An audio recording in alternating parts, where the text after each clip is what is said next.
Going live. We're live. I'm not late, you're late. And welcome to the no longer perpendicular Two Guys Talk Tech. So, Caradog, if you would be so kind. What has occurred? I don't know. We are not perpendicular, though. No. If I just lean slightly, there we go. Yeah. Oh. Okay. Hold on. Yeah. I have coffee mugs. Caradog is holding two mugs and trying to adjust the camera. Yeah. Anyway. It's your floor. It's your living floor. We want that. Okay. Do I have... It might be the floor. I don't know. Anyway, I'll say hello. Right, I'm going to sit down for a sec. Right, we're still setting up. I'm not going to lie. We're still setting up. I just looked at my watch and saw that it was 10:02, and I was like, I'm hitting go live because we're 5 minutes late. Anyway, welcome everyone. We're still setting up at the moment, so we'll be a couple of minutes just to get going. That's kind of why we start at 1:45, though, just so we've got 10 minutes of dicking around. How's that? Is that better? That looks great. Do you want to move it? Yeah, we'll move the stuff in a minute. I want to have the stuff in the background in shot, but I don't want us to look that far to the right because we start losing the counter. If you pan it back a bit more, almost. There we go. I think that'll do. Too much. Too low. There we go. And then I'll nudge this all up a little bit more in a sec, just so that's visible, on shot. Okay. Anyway, yes. Otherwise, yes, that looks good. We'll fix the rest of it in a sec. Hi all from Scotland, Ben Laird. Thank you very much for the fiver. How you doing, my dude? So yes, we're still setting up. We've got some Oculus. We've got some. I don't even know what they are. Are they Quest 1s? I don't know. We have some Oculus VR headsets and whichever one it is that requires the Oculus software. We have an Oculus.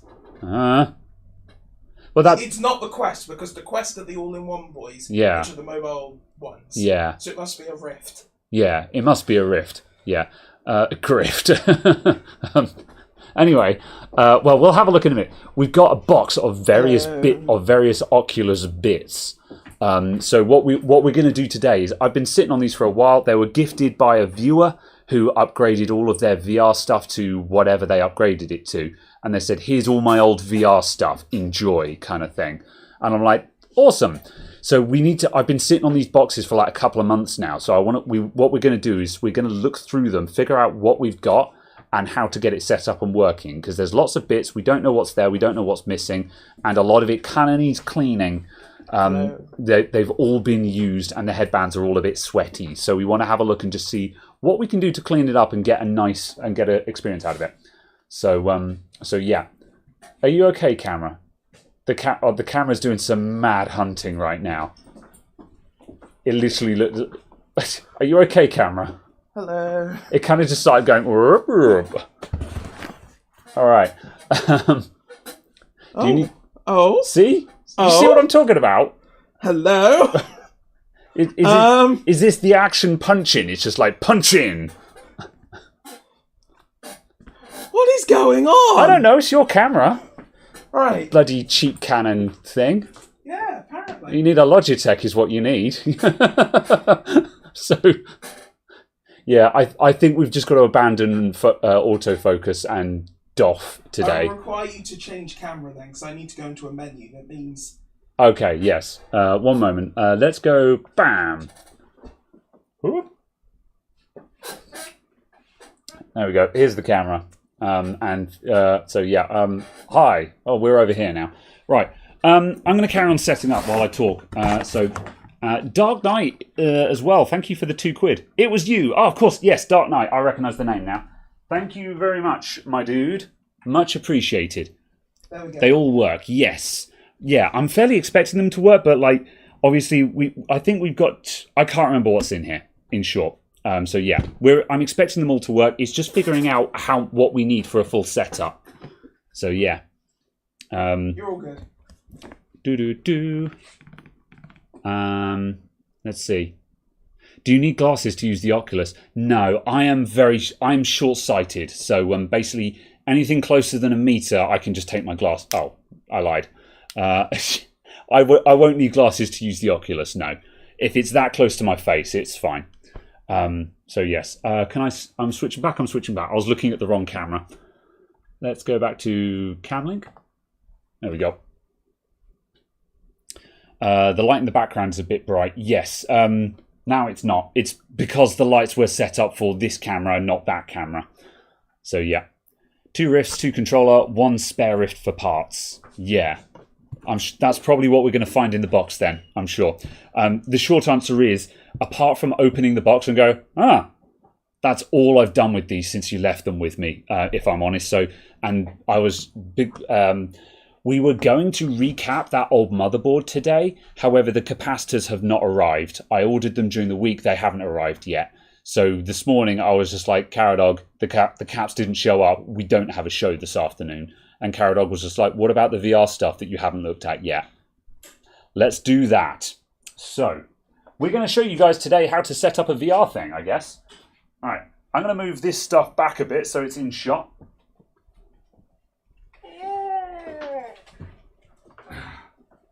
All right, how's that? That's better. That was a concerning noise I just made, I'm aware. That's my computer moving noise. Oh! You sound like you're auditioning for an anime. And then I pull out my sword. Oh! You know. More like background character in tea shop. Yeah. Who is receiving some disturbing news. Yeah.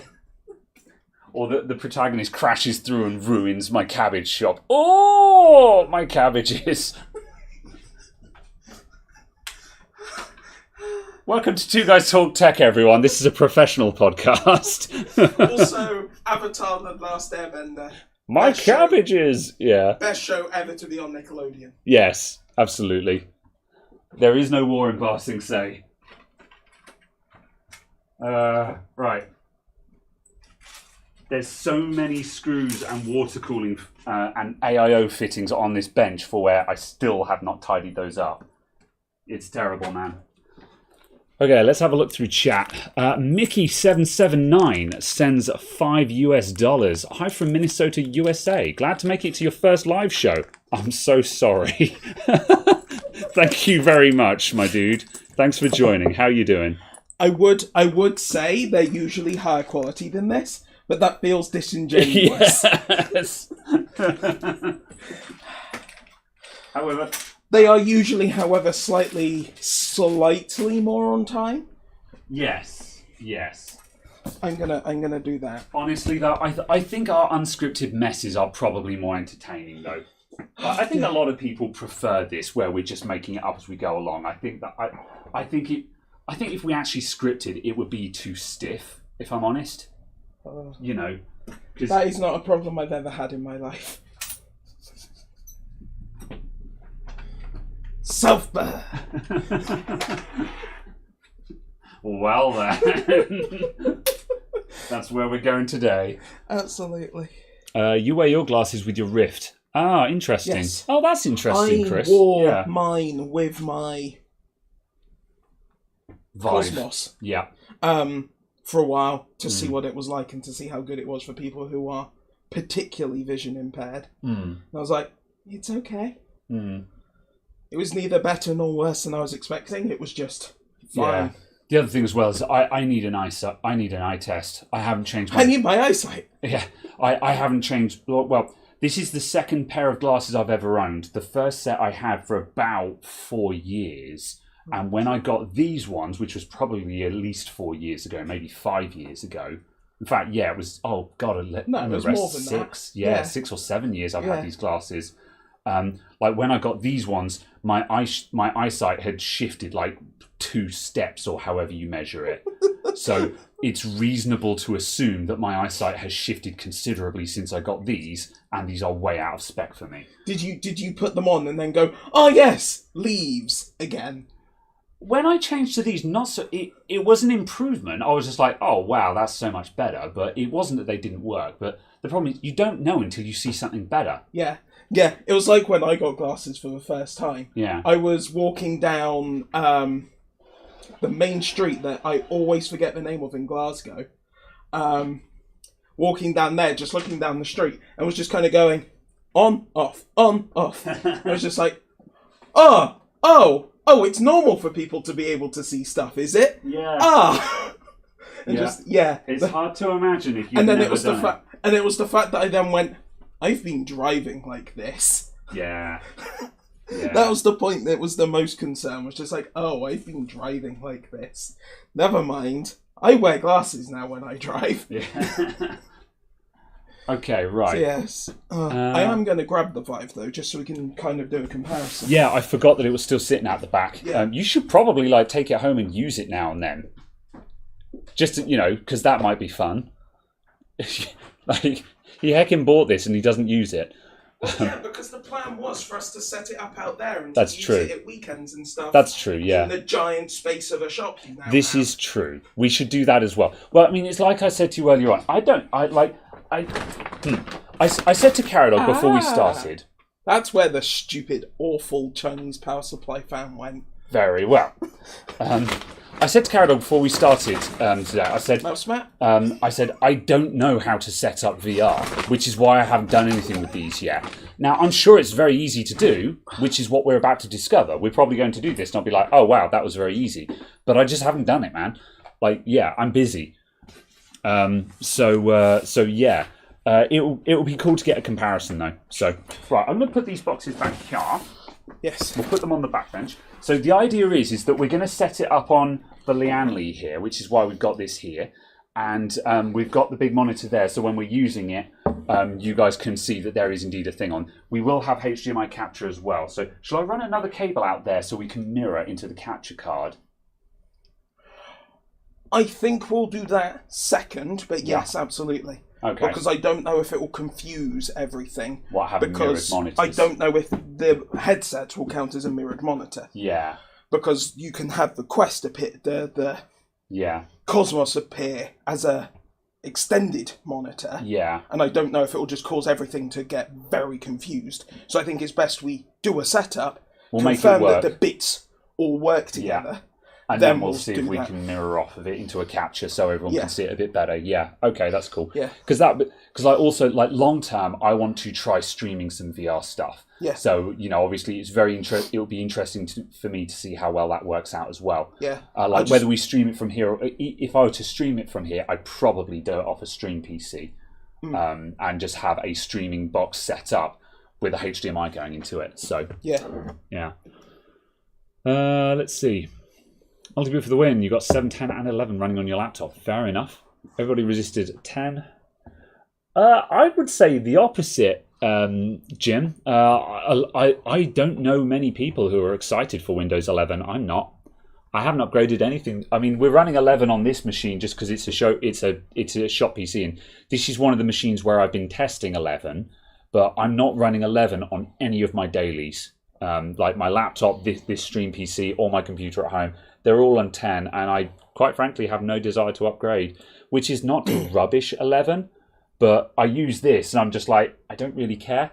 If anything, I'm finding a lot of things harder to get to on 11, and I can do a video essay on why 11 is the way it is, but my conclusion is that 11 isn't for me. So, yeah. So yeah, that's an interesting thing. So yes, let's see. What was I going to say? Oh yes, I'm just very interested that I haven't had any prompts to upgrade to Windows 11, even though I have 2 computers running 10 that are compatible with 11. Yeah, I think it's in true Microsoft style is that the rollout is kind of random. It's kind of like how some computers. I'm pretty certain my computer at home isn't even on the latest build of Windows 10. I think it's on 21H1, and it's not prompting me to update to 21H2. Yet you get some customer laptops that will come in, and literally the day after the latest build has come out, they'll be starting to download it in the background, and they're not on Insider Ring or anything. They're just on vanilla settings. Just Microsoft push it out to seemingly random groups. So yeah, I wonder if it's pre-known configurations kind of thing. Like, oh, we know there are 743,000 HP Pavilion X's. Pavilion 1682s or something. Yeah. They all have this set of 6 hardware configurations. We will have 6 of them. We will do testing on 6 of them, then roll it out. Yeah, kind of thing, because that would kind of make sense. That would make sense. I'd be really interested to know if that's how it works, because that certainly makes sense. So yeah. Also, hello Minwater, welcome on in.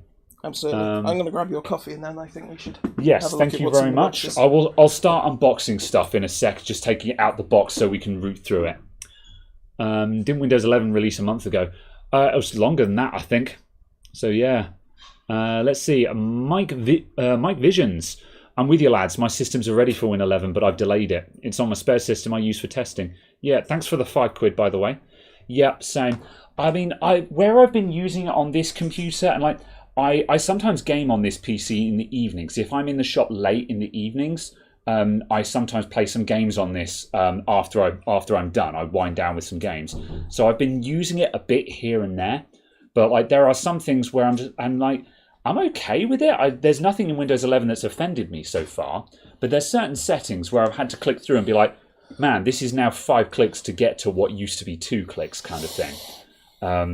But I think that's just acclimatizing. I'm sure I'd imagine there's plenty of stuff that was like 10 clicks deep in Windows 10 that was 2 clicks deep in Windows 7. Yeah. And I kind of got used to it. Yeah, I mean, Windows 10 settings has always been awful to get to certain areas. Yeah.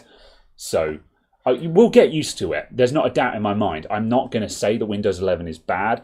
That, I would imagine that this time in a couple of years, I'll probably be running 11 on everything. And I'll be like, it's fine. There's nothing wrong with it. Just run it. Yeah, absolutely. But at the moment, I've got no pressing urge to upgrade. Yeah. The only reason I stopped running 11 is because I somehow managed to massively break the install and make it so no critical services could start. Yeah, I have seen some weird issues like that as well. And then like the PowerShell is broken on the Corsair. That Corsair is running Windows 11 and PowerShell won't launch on it. So I have to do command and right click as admin all the time. Yeah. And I had a customer computer in this week, which, granted, it was running an evaluation of the Insider preview, so this isn't really fair because it was not released.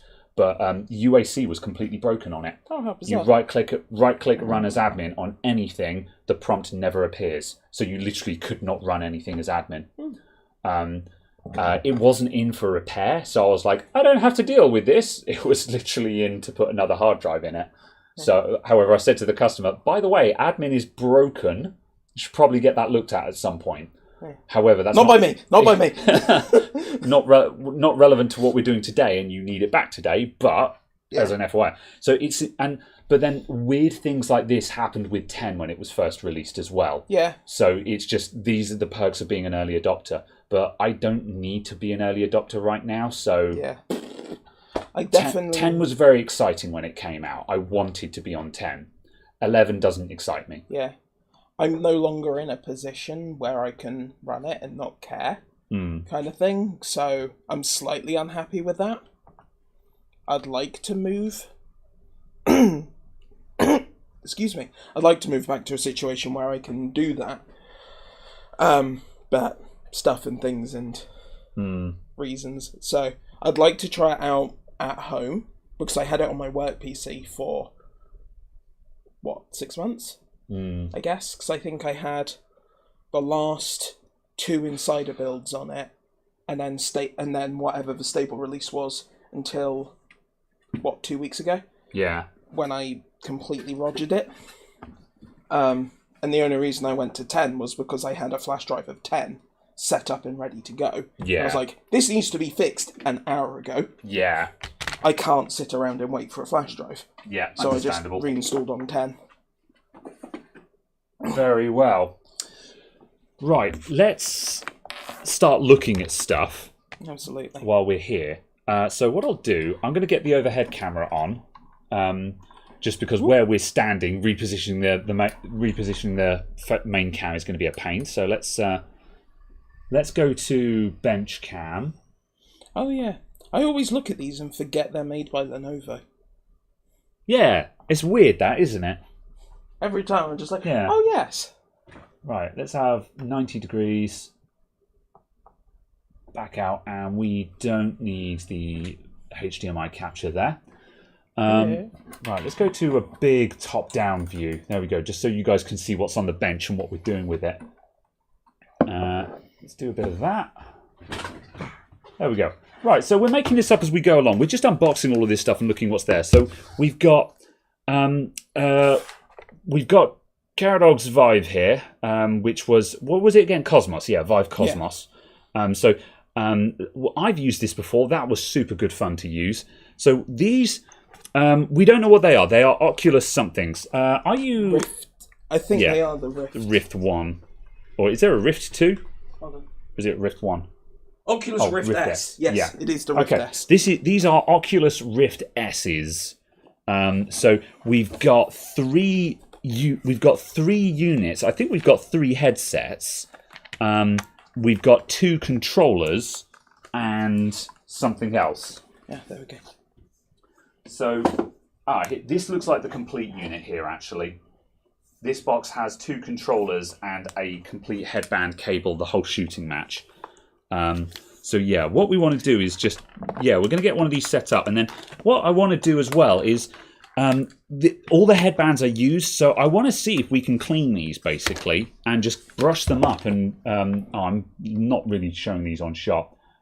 And just sort of see, I want to just try cleaning these and just see if we can just go warm soapy water, wash them up, just so they're nice and clean and fresh again, and just see what we get from that. And essentially just check them all and just make sure they all still work, basically. Yeah, absolutely. That's the objective. Too much of an issue, because I think if I remember correctly, you push that in and then that lets you pull that all the way out. Yes. If I remember correctly. Was it that one? You'll have to lean over the counter when we're doing this. Yeah. There we go. Right. So. Was it that one that lets you go all the way out? I can't remember. We had it the other day. I took one of these apart. Yeah. Oh, I think you have to take the band off and there's a lock switch. Oh, yeah, that was it. Yeah, and then when the lock switch is under... Yeah, there we go. There's a lock switch there. Yeah. Then the bit on the bottom allows it to come all the way out. Yeah. Says that cable in there. Yeah. It comes all the way out. It's a very nicely recessed connector, though. Like, apparently these cables are super expensive. Yeah. There we go. Yeah. And then that does let that come out because it pushes... a little plastic tab there, which I doubt we're going to get an angle on. Yeah. There's a little tab in there. Take our word for it, basically. Oh yeah, you can just about see it moving. Yeah. In there, that actually releases it. Yeah. So then obviously this bit you can just brush off. And then this bit you can soap and so on, and there's no electronics in it. Yeah, what about the speakers and stuff, though? Well, I was just going to say, if you're going to do that, yeah, I'd imagine they're sweat resistant. Yeah. Which obviously... submerging in water is no, but kind of rubbing in. Right, so I wouldn't cause an issue. How's our download doing? Yeah, there we go. That's good. So to answer your question, Christopher, but yes, it was a 5 gig download for the software, but we kicked that off just as we were hitting go live, and that's actually just finished. So yeah, we have got the software pre-downloaded now, which is good. Yeah, 110 quid for the cables. Yeah, good grief. Yeah, that's a bummer. Yeah, because we've got to... we need to confirm if Slink's headset has the same cable, because it's entirely likely that his cable is busted, isn't it? Maybe. It was... The sensors are not doing the sensing. Yeah. So it could be anything. Yeah. Very well. Okay, right. So what we'll do then is let's make one of these work.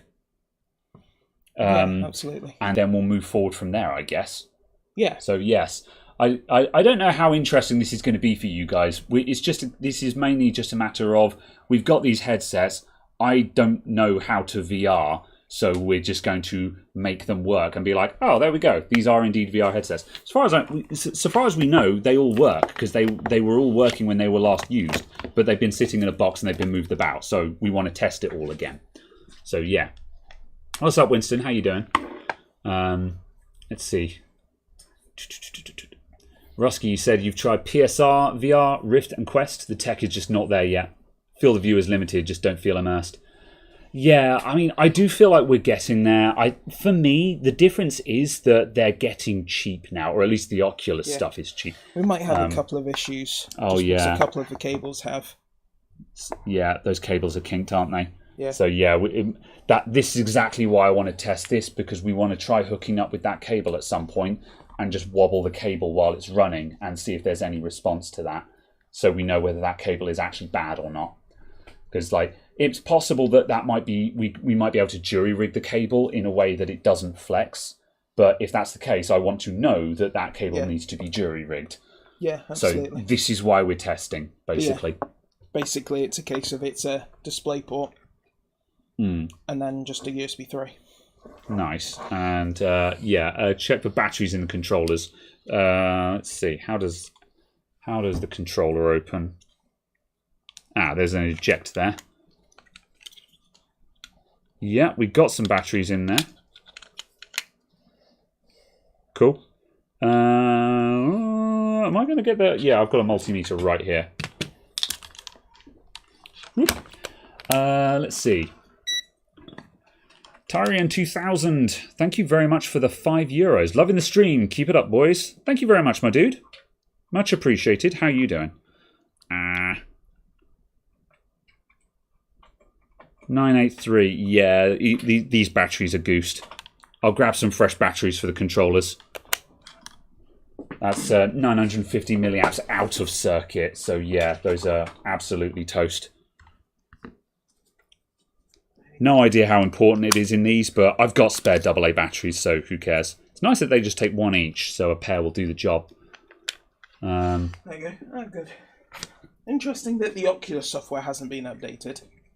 Why? What? Because it still says Oculus from Facebook. Oh, yeah. Yet the Oculus website says Meta Quest. Yeah, because obviously... Yeah, because Oculus is owned by Facebook, the parent company, not the platform. So yeah, that should be Meta, shouldn't it? Yeah, it's Oculus owned by Meta. Yeah, you would imagine they'd be very, especially because obviously with the whole Meta universe thing, they'd really want to be pushing that, because Meta want you to be buying Oculus for Meta, don't they?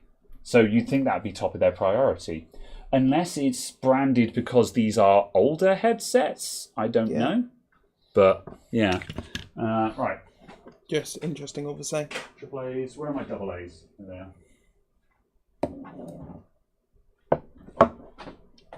I'm just going to double check. These double A's have been sitting around a while. I'd better double check that they're not crap. There's never a guarantee in this shop. Stuff tends to sit on a shelf for a while. Bam. 1.6. Yeah, they're fine. That's what we want to see. Good. All right. Cool. Right, so we've got the software. What next? I suppose we just plug it in, don't we? Next, you need to sign in with your Facebook account. Okay, that's fine. We thought this might happen. So the question is, I wonder if the Adamant IT Facebook account still works. Or do you reckon I should just use my personal one? I wouldn't. Yeah. Let me just check if I've got the password for the... There's possibility that we can make an Oculus account for it. I'd like to try that, because obviously, because this is another thing I wanted to know is, can we do this without using a Facebook account? Yeah. So yeah, if you smash in... if you smash in my... smash in Adamant IT. Facebook. Yeah. Well, yeah, but it's a sign-in button, not a... I see. You can't create an Oculus account.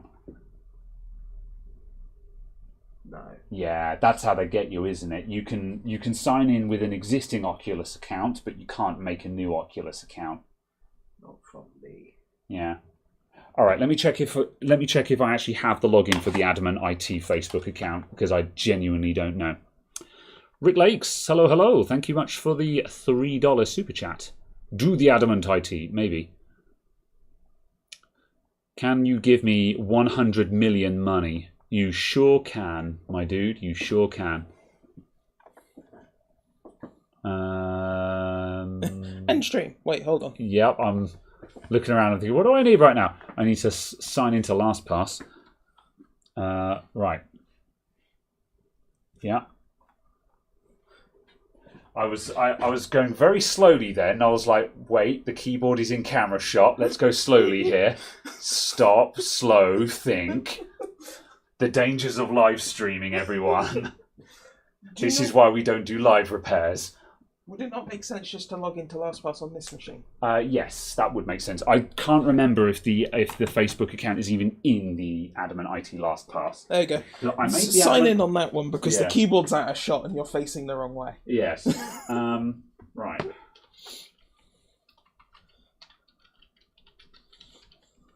There we go. Yes. Bloody authentication. Where's my phone?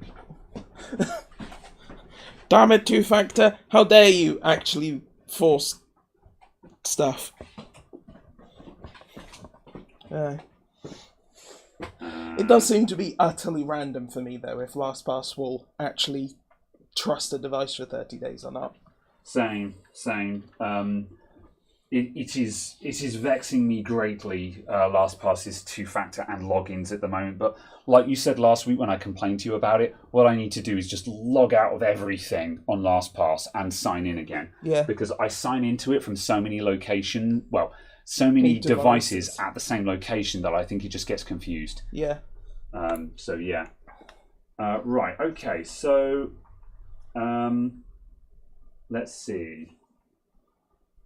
Facebook. I think I remember what happened. Adamant IT does have a Facebook account, but it just seems to be locked for inexplicable reasons. Let's find out. There's entirely the possibility that that's not the Facebook sign-in. Try logging in with Facebook. Yes.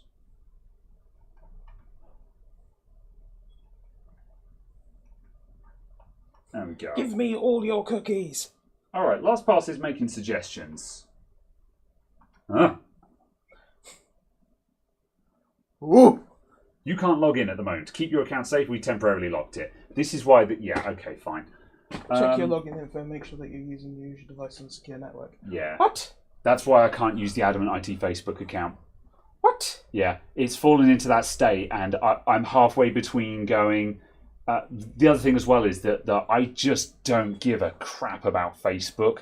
So I'm just like, I'm not fixing this. I don't care. And also, I don't know how to fix that because it's just like... How is the security method of we've stopped you from being able to sign in Yeah. a security methad? Yeah. That's basically the same as saying we have deleted your account to keep it secure from yourself. What I'll do, I'll quickly just put this to one side and stand in front of it. I'll just go in with my personal account.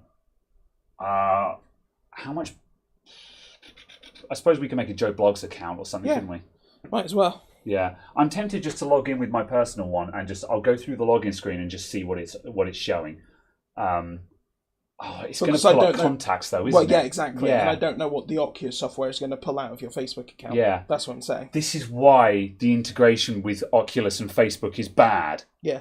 You know, it's just like, I just want to use a bloody headset. I don't want to pull all of my family accounts out of my Facebook account. I want to play a game.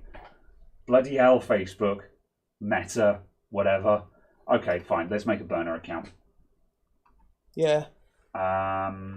Let's see. Oh, I can do it with Shop. That's what I'll do. So let's do Adamant IT. Oh, God. The other thing as well is Facebook doing the thing where it demanded you attach a mobile phone number to an account and then sold that mobile phone number for advertising. After saying it's only going to get used for two-factor. I'm like, what? You bastard. Yeah. Also, the other thing that's great is obviously you can have an infinite number of email addresses for this. Yeah, does anything at Adamant IT work? If you make it. If we make it work, yeah. Yeah. Okay, right. Let's pretend I was born in 1905, because you don't need to know how old I am. I am custom gendered. I am custom. My pronoun is shop. Shop and shop. Shop and shop self. Oh, okay. What's that one then? I don't know. Gender. I can have. Fine, whatever. My gender is optional. Hang on a sec. We're having a laugh here, but for the record, I actually appreciate that they allow you to select. I tell you what, I'm having a laugh because I don't understand the question they're asking, because the way they're asking it is so utterly obtuse. Yeah, I think that's why I'm finding this funny, is the way that they're asking is a bit janky, you know. I think it feels like it was written by, white men in suits. Yes. The pronoun makes sense. He, she, or they. That makes sense. I think the fact that we have the options of male, female, genders and stuff. Because my answer to that is, it's the same reason why on my customer booking in system, I don't have a Mr. or Mrs. or anything. So I'm just like, why does that matter? Yeah. I don't need to know that. It doesn't actually matter. Yeah. It's like when someone comes in and says, I'm Dr. Smith. I'm just like, all right, that's Smith. I don't care if you're a doctor. That doesn't make any difference to me. Your computer's still broken. That's right. This is not information I require. It's just like, yeah, whatever. Yeah. We shouldn't have this rant because it's a can of worms. Right, sign up. Error, you have selected an invalid gender. Yeah. It's going to tell me that it is not a valid surname now, because my first name is Adamant and my surname is It. Is it? It is it, yes. Is it, I was going to say Italian. Italian, yeah. Italy. Oh, we require everyone to use the name that they use in everyday life, what their friends call them. That's what my friends call me, Adamant IT. All right, you know what? Let's meme it. We are Adam Ant. Let's do it. Sign up. I think my favourite one for the Facebook thing saying that this is an invalid name is it being people's literal legal names. Yeah. And then being like, you have insufficient number of characters in your name sort of thing. And I'm like, yeah. Excuse me? Just let people put in what they want. You're not going to stop people from making troll accounts and fake accounts. You cannot stop them doing that. Yeah. So just stop trying. Also, don't have a first name and surname box. Just have a name box. Yeah. Yeah, but then the problem is that you have to hypercategorize it in order to do all of the analytics, I guess, don't you? Then stop doing the analytics. Well, yeah, absolutely. But this is why they want to know your gender, because they want to know a gender breakdown. And it's just like, but this is why it's a sham, though, isn't it? Enter a code from your email. Okay.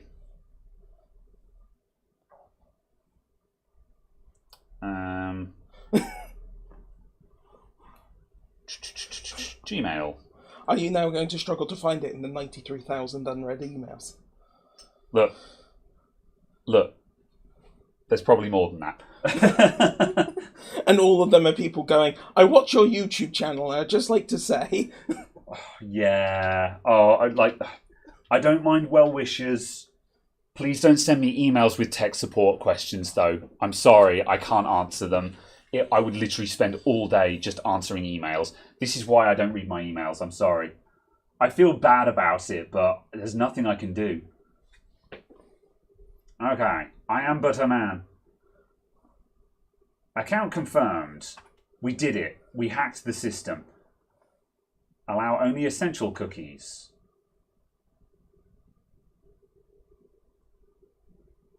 Allow only essential cookies. There we go.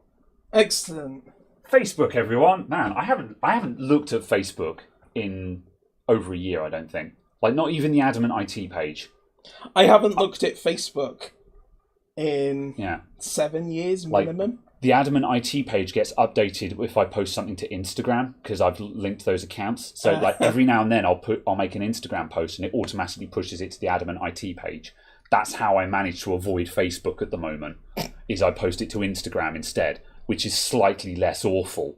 So, right. I've not been reading chat. How are we doing? Fix my stuff for free. No use, Metabots and AI, yeah. All you need to do now is sign into the Oculus software with your Facebook account. Let's see if I can remember the password that I just made. Right. Continue with Facebook. Notifications? No! Continue as Adam. Sure thing. I may as well own it. I hate it, but I may as well own it. Open Oculus Client.exe. Sure. Open malware dot. Continue as a new Oculus user. Yes. Okay. Set up your VR username. All right, let's call this Adamant IT. Your username must be 2 to 20 characters and must start with a Roman letter. It can't contain spaces. Okay. Must start with a Roman letter. What? Well, otherwise some smart ass would put in kanji or something and be like, Sure. it's technically a letter. Sure. So, yeah. But I think they mean Latin. Well, it's also the Roman alphabet, though, isn't it? I don't know, Sure, according to approximately no one but Oculus. I think Julius Caesar might disagree with you. Continue. Add an email address. We already have this. I'm interested in receiving emails. No. I'm not interested in the emails I already receive. What makes you think I'll be interested in your emails? Now it's time to set up your VR profile. Look at this girl. She's having a really good time. Oh. I want to have a good time. But instead I'm here feeling so attacked right now. Yes. I'm saying things then immediately saying, why did I say that in those exact words? Your profile is placed customized how here. Oh, okay, sure. You can be a pink balloon dog. Here is a bunch of really weird alien stock photos. Is this what people in Meta... These look like NFTs. Some of these look like NFTs.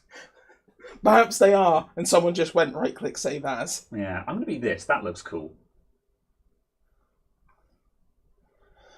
Adam Ant. This is how people will see you. There we go. Is this your first owner? This is my virtual sonar or something. Right, who will see your activity? No one. Only me. Yes. Only me. What? Did I just have to confirm that twice? Only me. Alright, yeah, it was only for the first time. Yeah, literally just private everything. I don't want to share stuff.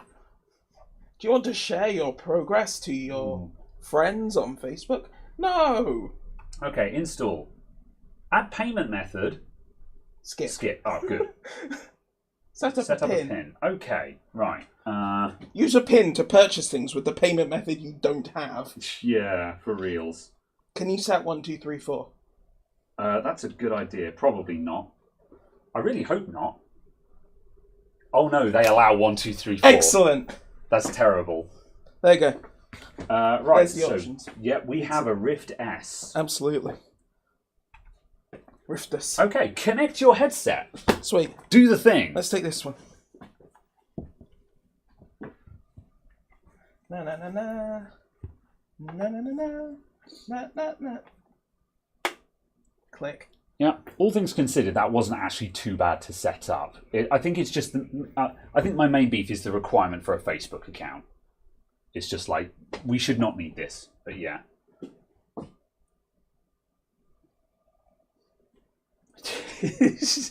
For a moment, you're like, hello? You know? Are my grandkids in here? I don't know why that was so funny.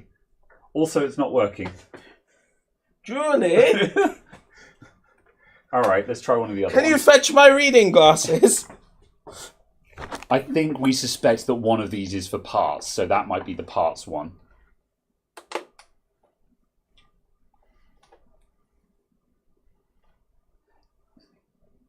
I'm tempted to say it might be worth replugging... Well, no, it's waiting for DisplayPort and USB 3, isn't it? I don't think I plugged it in properly.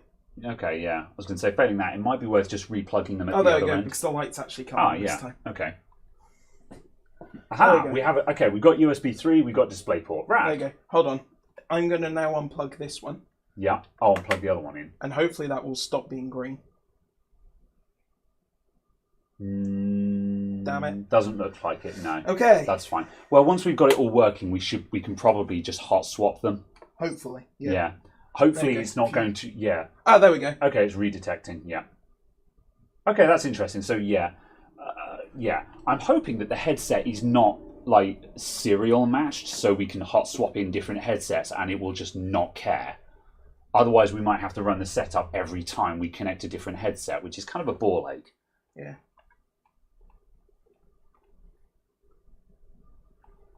I assume the device itself needs to turn on and initialize, hence why there's a wait. Although I also need to actually get the plug in properly. Oh, I see, yeah. Yeah. It's an awkward plug. Yeah, it's not designed to be unplugged all the time, is it? So one and there two. we go. Yeah, All right. there we go. So this headset works, so I'm just going to swap back to that one. Okay, yes. Because we might as well do that now. Sure. Yep, all right. I'll check the things. Right. Yes. Shocking, if you plug it in properly, it works. Ah, yes. I see you're getting a light on it now. Yeah. Hi, I'm back because my PC died. I am is Davis. Here is my 500 million money. I've got to download Roblox. Oh no, deal's off. Deal's off. That's a big oof. Let's see. That one works.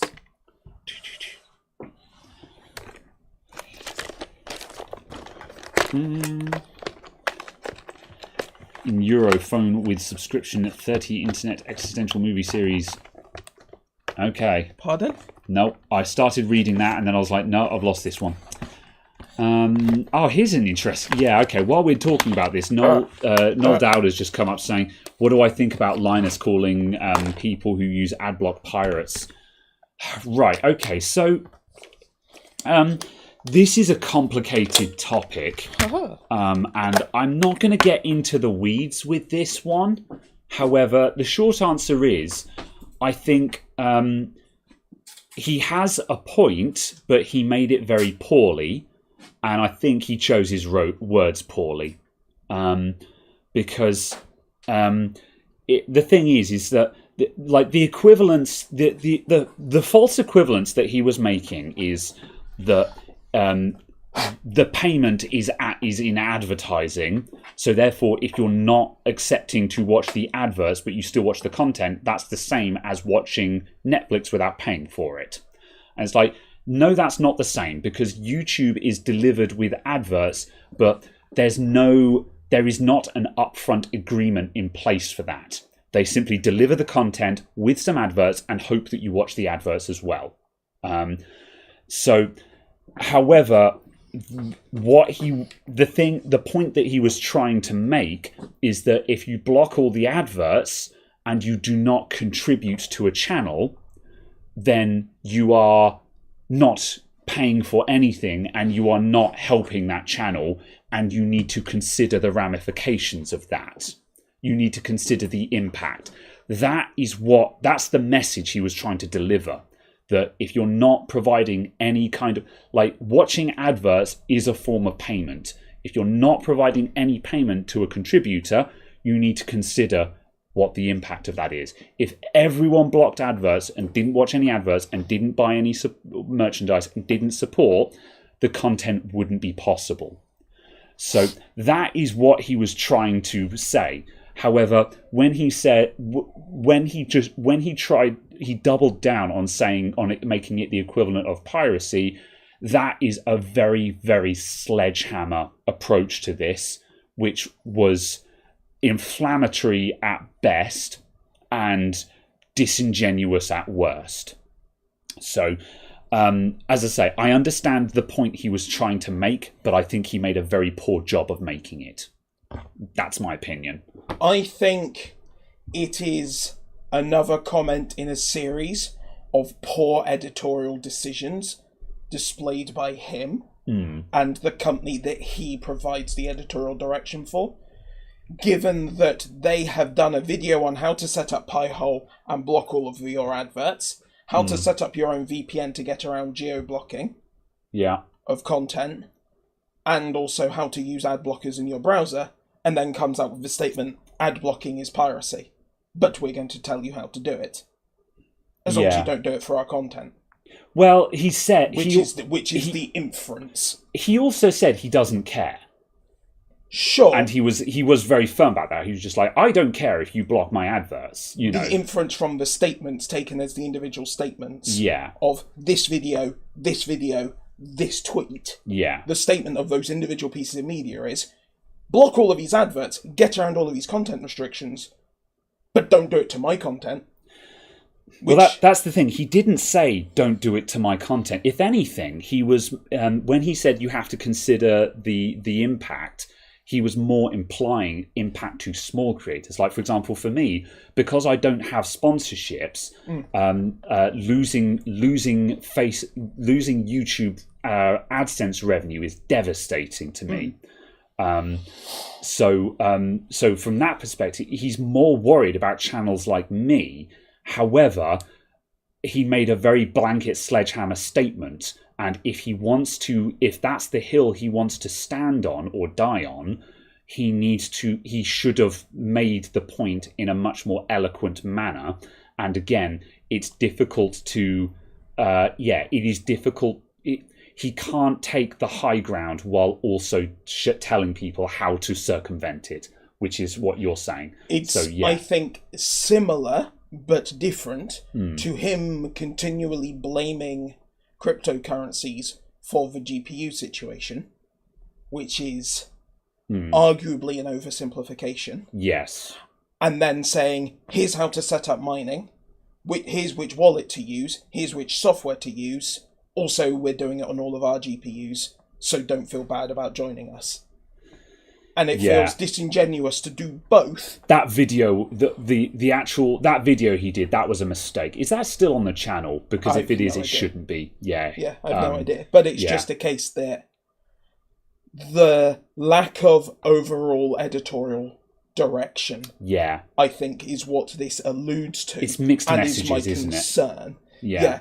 Is the fact that Linus is in control of an audience of potentially 10 plus million people, or at least 10 million accounts. He needs to be more careful with his continued messaging and his overall editorial direction. Yeah. Because issues like this, I don't think are something that would have come up in quote-unquote traditional print media. Yeah. You wouldn't have had this issue from Eurogamer. Yeah, because there'll be a consistent message. There is an overall editorial message. Sure, individual people are allowed to have an opinion and will state that, but not the CEO and not the face of the company. So, yeah, that's fair. Yeah, it kind of feels like new media finding its feet. Yeah, and he should have done it better because he's been in the game a long time. Yeah. This isn't his first year. Yeah, I can agree with that. Yeah, this is difficult because there's so many twists and turns and tangents from all of this. And I think, like I said, I think he makes a valid point, but also he tried to make a very, very, very complicated point in a tweet. And that's one of those things where this is one of those moments where you say, I have opinions about this, but Twitter is not the place to speak them because you cannot properly... It takes a video essay to actually properly make this point. You know, he's not wrong, but again, it was a sledgehammer statement to make that did not account for a lot of other things. Yeah. So, yeah. I think it's partially a case of we expected better from someone who has been doing it for as long as they have been. Yeah. And also, it's kind of a fact of... But by the same token, Linus is now looking at a very, very, very big picture, and it's unreasonable to expect him to be able to see the whole picture at any given time. But by the same token, he should be aware of that himself, that he cannot possibly see the big picture at any given time. Therefore, he needs to be careful about what kind of blanket statements he makes. So, yeah. It's arguably... It is exactly the same statement and relevance that you have with your YouTube channel in the collection around that, and that I have by being on that channel, and that with the statements we make. It's the point, though, that the fallout from us getting it wrong is so much smaller. Yes. Yeah. So even then, though, I can certainly understand it because just like I went from 10,000 subscribers to 100,000 subscribers in a year, and when that happens, when you make a video and you that changes the way you think about videos. There are certain things which you would normally just go, this isn't ideal, or this probably isn't 100% on the money, but whatever, it'll be fine. Just chuck the video out. But all of a sudden, I had to start thinking, actually, I can't get away with just chucking the video out anymore. As in throwing it up on the channel. There are certain videos, like every now and then I'll come across a video which every now and then I'll see a comment on an old video. I'll read that comment and I'll be like, I'm privating this video, because it's not because I don't want the criticism, but because that comment says this video has something that is factually incorrect or misleading, and I look at it and I'm like, yeah, this doesn't fly anymore. I'd get away with it when I had 2,000 subscribers, because there were not enough people watching where people would misunderstand it. However, now at this point, you have to be more careful, because what you say has a much bigger impact on, and your audience contains significantly more people who don't question what you say. Yeah. And when you have people who don't question you, you need to be very careful. When you've got people who are questioning you, it doesn't matter so much, because if you get something that's not quite right, people they'll get the idea. They'll look at that and they'll be like, that's not quite on the mark, but I see what you're getting at. However, when you've got people who don't question you and they will just take whatever you say at face value, that is very dangerous. It's also the difference in the conversation, or the difference in putting out a video on YouTube and making the same statement in, say, Discord, because on Discord someone can instantly reply and go, actually this and that and this and so on, and it has exactly the same weight of message, because they are both on a screen in front of you as words. Yeah. Someone putting a comment on a video doesn't have the same weight. It doesn't have the same attention. Yes. So you need to be that much more careful. Yes. With it. Yeah. And it's the same on Twitter. If replies to a tweet don't have the same weight as the original tweet. So it's important to consider that. So I don't know. Yeah. Yeah, that's fair enough. Yeah. I mean, for the record, I watch Linus Tech Tips. I watch most of their videos and I enjoy most of their videos. Yeah. However, again, have a critical eye. I don't take everything that LTT says verbatim. I question what I see, and I get ideas and impressions from stuff. You don't have to, it's not a black and white world. You don't have to be like, this is good, this is bad. You can watch it and go, there's good and interesting content here, and you can draw your own conclusions from it. Now, that doesn't mean, that's not a free rein for people to not care about their content, but as a viewer, it's your responsibility to read between the lines. You shouldn't have to, but that's the reality. No one can get stuff perfect every time, so yeah. But no. I think the point with that is I've stopped looking at their monitor reviews and overviews and previews and showcases. Yeah. So as far as I can tell, they're all sponsored spots, and none of them actually do anything to look at the important stuff on the monitor, like whether it's actually fast enough to do its advertised refresh rate. Yeah. There's a number of monitors that aren't actually fast enough to do their advertised refresh rate, but they're sold as the new, faster edition of last year's one, but they're actually using the same panel. And the refresh rate is actually slower than the refresh rate of the signal it can receive. Yeah. Because it can receive the 165 Hz signal, they say 165 Hz, but the pixels are actually only changing at 110 Hz. I think they're not doing, that their format does not support the level of detail that is required for what they're trying to demonstrate. Certainly for monitors where it seems like a lot of manufacturers are happy to effectively lie. Yeah. And at the same time, though, I have a suspicion. We might see stuff like this change as LTT get their lab up and running, because maybe, but that requires an editorial change. Well, we'll see. That might come along with it, because where they have significantly more data, they'll actually start looking things at with a more critical eye and actually going like, the lab has looked at this, because in the same 10-minute video they can actually back up whether something is good or not and say, we have actually checked this in our lab, kind of thing, but yeah, we'll see.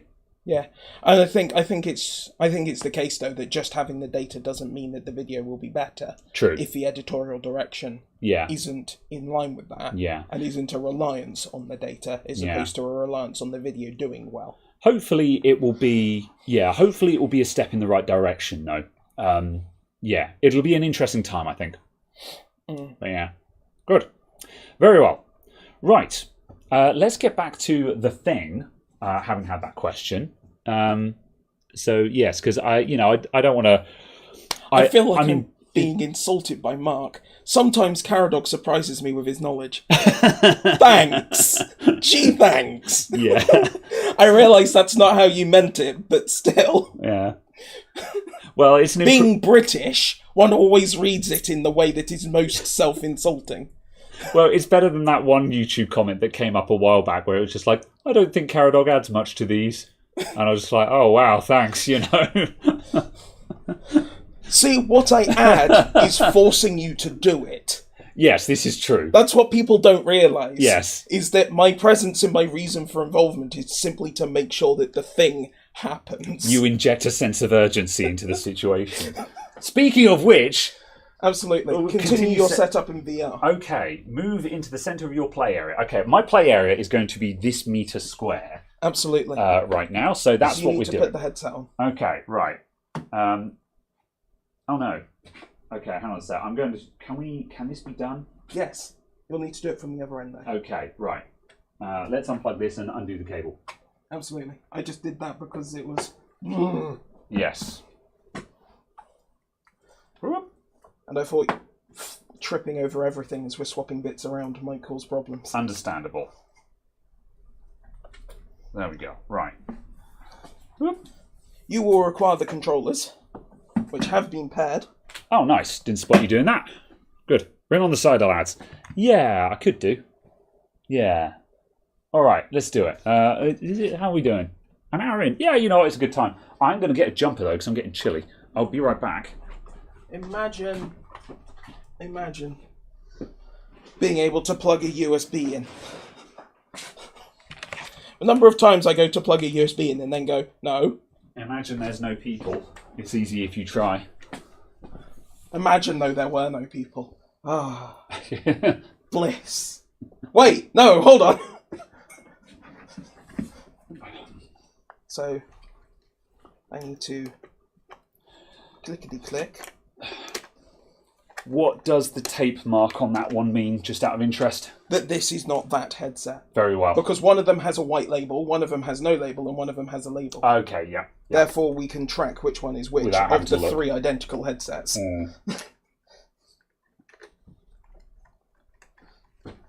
So I was like, just in case we found one of them didn't pair or something like that. Yeah. What? How to headset? There we go.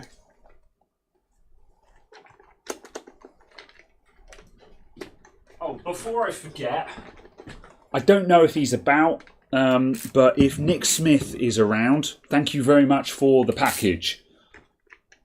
He sent in some extra RAM for the old Lianli, and also sent a new nozzle for my air compressor, which is brilliant. Thank you very much. Okay, I'm going into the metaverse. I'm going onto the game grid. I fight for the users! Yes. Do you want one of these? Probably. I'll just see if I can do it without first, because we're going to clean all these up anyway. Yeah. We're just literally just seeing if it all works. So, hang on a sec. Oh, blimey. Hang on a sec. Let's do that. Oh, there we go. It seems to be a bit loose, because Yes. it keeps resetting to the smallest. Yeah. Aha!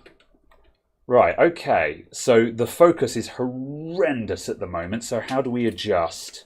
By moving the headset. Okay. It's doable.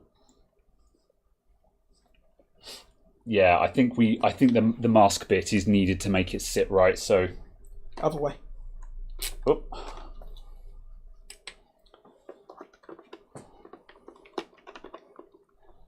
I was kind of thinking, oh, I can just peer into it for now, but yeah, no, you need it. Yeah, absolutely. That was something I noticed playing around with the other one, was that there doesn't seem to be a focus adjustment. Although that much being said, of course, I'm yeah, of course we are comparing these versus your Cosmos, which obviously is not a fair fight, is it? Yeah, I hope there's some adjustment though, because yeah, as I say, the text is it's usable. However, my eyes are struggling big time with this. I'll definitely have to try it with the glasses as well. So yeah, right, okay. Can you not? I can see you, you know. But that's what I was checking. So for those of you, I do actually have pass-through camera vision at the moment. It's very, very poor quality, but obviously it's not designed to see. It's designed to just give you let you know where you are. So it's all stitched together. It's considering it's a stitched picture, it's not too bad. Right, let's go that way around. No, let's go that way around. There we go. I can't see detail very well through the built-in cameras. Right, okay, so I'm going to click continue. Set floor level. Okay, right. Shall we... As it seems to be okay, let's see if we can do some sort of... Yeah, shall we see if we can get some kind of capture going so people can see what's happening? Yes. Do we have some way of... I guess the only way we'd be able to do it, though, is by splitting the display port or something. Oh, yeah. Does the software have... Not for the initial setup, no. Yeah. Okay, well, let's blast through the initial setup then, I guess. Yeah. Because, yeah, I don't have a display port split, and I'm assuming you can't... Yeah. Yeah, because it doesn't appear as a second display. Yeah. Okay. Yes. Okay, right. We'll blast through this then. I don't know how exciting this is, but if anything else, we can do our waffling. You don't have a white box. Can I move that? No, I can't. Okay. Because the setup is now up there, and I'm just like, that's no good to me. If I do that, then if I reset my position to here... Nope, it's still over there. Hold on. Ah, what was that you just did? The Oculus button, which is the one right at the bottom. That one. That's A. Below A. Hang on a sec. If I lift, I can look. Oh, yes, I see it. There. Yep. Yeah. Great. Yep. The problem is that I can see the controller in front of me, but I cannot see detail on it. I can see there is a controller. Yeah. Aha, there we go. So it's in front of me now. Cool. Continue. Set floor level. Look down. Oh, yeah, see, you've got to get it literally at a perfect angle. Given time, we could get all of this set up, but yeah, get the positioning is really important. This is why you need a headset that has a lens adjustment on it. I will. There we go. I've got it at a good angle now. Stealing the paintbrush. Cool. Right. So Guardian helps you stay within. Oh, I need to go back because I haven't got floor level or whatever. Right. Set floor level. Look down at the virtual grid. Move the grid down by gently touching the floor with your controller, then stand up and continue. Okay. Ugh. So I'll put the controller on the ground. And I'll stand up. I found setting the floor level to be ever so slightly above the floor was more convenient because it just meant you had to bend down slightly less. Yeah. I suppose it also means that you've got just a little bit of give if you accidentally hit the floor. Yeah. The real floor is actually just slightly below. But yeah. Okay, define play area. Okay, so for now we're just going to point your controller... Is it point with a wand type? Yes, that's right. Your play area should be at least 1.1 meter. Yeah, I'm having a lot of issues with slippage at the moment. Oh, actually, pushing the back down is helping considerably. Yeah, that's better. Yeah, pushing the back of the headset down has massively helped. Your play area should be 1 by 1 meter. Okay, I'm just going to go...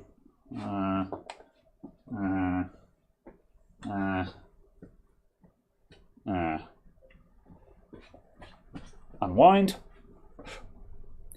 You have the minimum required playing area. Yeah, that's fine. this isn't permanent. Guardian set. Okay, cool. Right, so now, I've defined a meter, and now it's showing me a grid around that area. So I basically will have a wall around me, so it will warn me if I'm going out the area. Is it similar to the Vive one? It's a transparent wall of crosshairs, and right. if I put my hand up to it, they go red when I get close. So it goes, warning, you're up against the wall, and if I push through it, it actually makes a hole there. So here, obviously, I can go through the wall, but if I touch the counter, that's obviously a hit point. But yeah, it's very good. The main difference, the interface is very good. The main difference between this and the Cosmos is just that the pass-through camera vision is garbage on this. Oh, that's a shame. But then on the other hand, of course, it's just like but again, that's kind of what you're paying for on the Cosmos is really crazy cameras on it. Yeah. Whereas also the Cosmos has 2 dedicated front cameras and a bottom camera. Yeah. Where this has effectively 2 down and a little bit forward cameras. Yeah, and like every now and then, like there's right in the center of my vision, there is a very clear smudge where it's stitching. Oh, that's a shame. Which is. It's not, but at the end of the day, of course, you're not supposed to be seeing the real world. Yeah. So it's kind of a case of, I'm just pointing this out because it's interesting to observe the difference between a budget headset and an expensive headset. Yeah. Cool, finish. All right, I am now in a virtual grid. I'm on the game grid, everyone. Oh, I can see what you're seeing. Oh, is it on the screen? Do you have lines and stars? Yes. And is there a thing in front of you? Yes. Yes, then I can see what you see. Cool. I've also got a lot of noise. It's very loud. Yes. The headphones are very good, aren't they? Yeah. I'm going to see if I can turn them down. Yep. It's very impressive. Oh, I am adjusting the wrong volume. Oh, I'm back on the game grid. Right. Headphones. Yes. Oh, you're on a ship. Ah, yes, I am indeed on a ship. Oh, that's interesting. It has put, unless I'm mistaken, it's positioned the counter deliberately around my play area. Reach to the forward edge. That's the counter. Yeah, that's roughly right. I'd say it's a smidgen too far. This is the counter there. Yeah. So the counter is a bit low. The actual counter is there, and in the game, it's a couple of inches lower. Yeah, but that's pretty damn good. Yeah, that is good. Right. Okay. So what I'll do now? Let's just go up a bit. Yeah. Okay, cool. So let's get a mirror display into the capture card so people can see what we're doing, and then we can tinker, can't we? Shall I pull that HDMI through and then go That's across? What I'm thinking, yeah. So let's set that up, and then people can see what we're doing, because like they can see there's a... Oh, I'm standing in front of the monitor anyway, so yeah. Yeah, so... right. Ugh. I got it. Right, let's get you guys in on the action. That is... Oh, is that full length? Yeah. Oh, that's shorter than I thought it was. All right, we'll have to have a barrier, so... Embrace me. Yeah, I'll let you do that, and I'll hit the software. Right. Wait, do we have dual HDMI? Oh. Right. No. We have triple DisplayPort, single HDMI. Do you have a DisplayPort cable? Probably. So we could DisplayPort to the monitor, couldn't we? See. Yeah. I have DisplayPort to mini DisplayPort in the box of junk I brought. I think.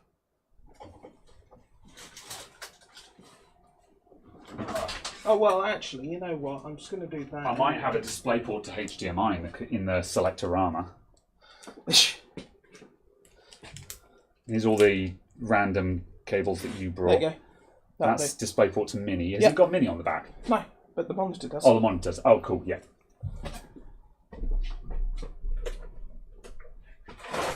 Oop. There you go. Ooh. Coming from this end. Could you move that up? Yep. Ugh. Oh, it does. There it is. I didn't doubt you for a second. I doubted him. Right, what do you want? Mini display port. Yeah. Have you? Yeah, you unplugged it. Good. I'm going to do Cool. that. Right, that's not giving an output, which is terribly unhelpful. No, but we can capture card now. Yeah. And then quickly from looking at the capture card, I can Make enable it the work. second display. Yes, quite so. Oh wow, we've been sitting on the bench cam this whole stream, haven't we? Or did you just switch to that? No. I can't remember. Whatever. Well, I can't believe we've been on the bench cam this whole time.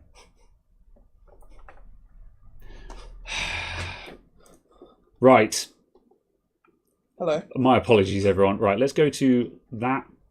There you go. And then go.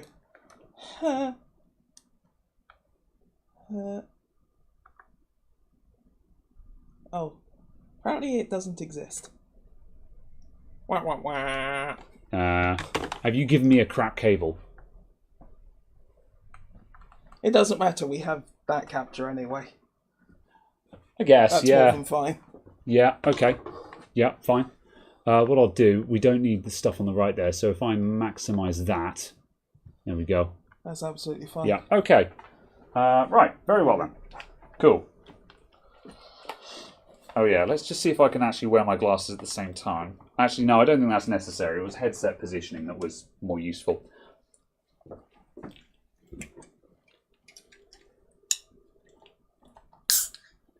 Play area not found? Really? Right.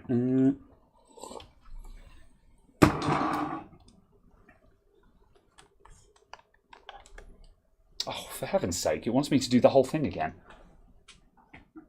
On the floor. Continue. Define play area.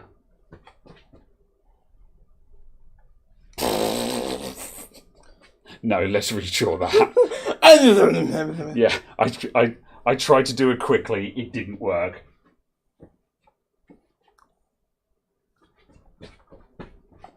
Okay, that'll do. Acknowledge. That's fine.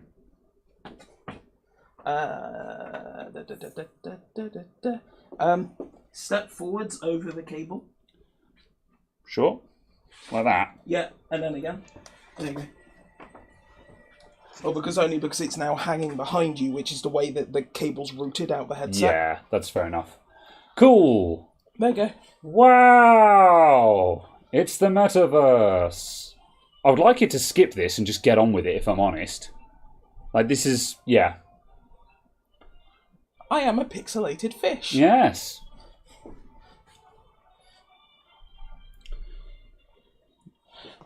Like that. Because, like, Just like that. Yeah.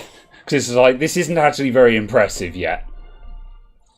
Because it's all virtual. It's just like, polygons are not impressive. Oculus. It's a Type C. Okay. Isn't it? I guess, yeah. I hadn't considered that. I suddenly just thought, oh god, it's a Let's Type pay C. royalties for that. Woohoo! Okay. Thanks. Okay. I'm liking your finger guns. Yeah. Cool. Yeah, did it. Did it. Skip to the end. There you go. Thank you. I know how to push a button.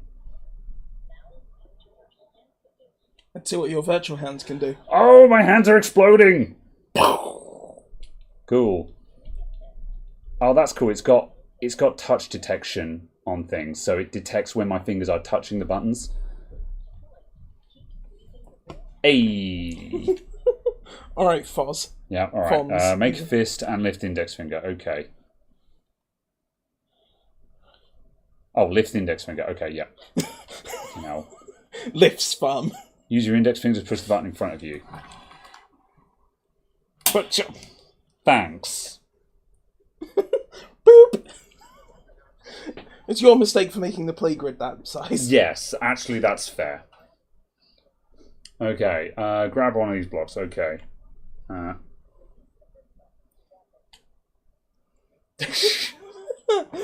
Screw this block. Oh. That's actually kind of cool. Touch with middle finger to grab. Okay. That's kind of cool. Bonk. I'll give it that. That's kind of cool. Can I throw it further? Because that was a really naff throw. Whoop. Not really. You kind of throw stuff down. Oh, okay. This looks cool. Middle finger. Okay. I'm not sure why I have to use my middle finger to grab everything. Right. Because it doesn't have a... Oh, bloody hell. Can I have it back? Oh. Oh. Here we go. Oh. Hey. You did it! Right, what is this? I can't... hang on a sec. Insert to exit. I need to adjust the headset. However, I went to put the controller down on the desk and was like, wait. Where's my play area? You're outside your play area. Okay. The desk was... Like, the desk spawned underneath me. So... Yes. Right, I'm going to take a step forward. Yes. And look for my play area. Your play area... It's not showing me my play area. Your play area technically isn't set in this, I don't think, because it's not... Because it's basically telling you, okay, stand still. Let's get out of this then, yeah. Yeah, I was going to say, the fact that it wasn't showing me my play area, I was like, oh, I don't like that at all. Double tap the Oculus button. Oh, bam. You should now be able to see through the headset. No. Oh, double tap. Can you now see through? Or is it minimised? Oh, it's just launched Unreal Tournament, apparently. Thanks. Oh, that's taking me back to the spaceship. Okay. Press the Okay. left thumb button. Left thumb button? Sorry, the one. Yeah, that one. Yeah. Is that giving you a menu? Not the right one gives me a menu. It shows me first steps. Okay. I might just quit out of first steps because I'm like, I don't care. Let's go and do something. Apparently, you need to touch your hand to do a thing in front of you. Okay, yeah. From the look of it. Let's resume. Right. Hang on a sec. What does this thing want? Right. Close the thing. All right. Oh, it's telling you to shut it. Okay. I don't know what that does. Right. I'm expecting it to start playing. Oh, it's a little robot thing. Very 80s music. Yeah. And to do Guardians of the Galaxy. Yeah, it looks like it's a Navi, and it's going to be really annoying. Hey! Hey! Oh, hey, look, listen. isn't it adorable? It's like, oh, hello! This is very cool, but also very patronising in a way. So perfect for a Facebook I have to wave at it. Hello. Thanks. You're very cute, but also don't waste my time, please. Oh, God, okay. Yeah, hello, I'm validating you.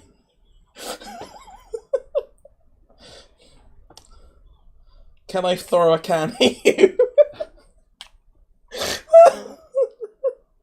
It's asking you to push a button.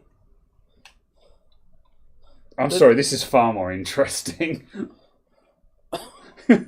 Push the button. Wait. This will be great. No. Oh, I was hoping I could start stacking things on top of him. That would have been really funny to me. All right, there we go.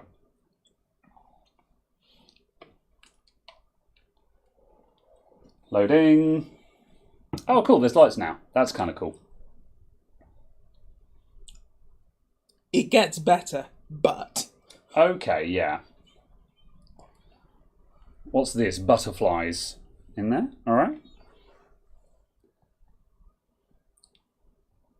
This is very cool. I'll give it that. Like, I'm being like sort of, you know, like, I get that it has to teach me that I can wave at stuff and things like that. But also it's a good showcase in all fairness. Like, I suppose they're building this for everyone. However, I'm standing here thinking I kind of want to do the, like, my current mindset is I want to do the superposition VR mode. That's what I want to look at, rather than the showcase thing. Oh. No? All right. No, okay. Have I got to boop it or something? Okay, what do you want now, robot? All right. What do you want?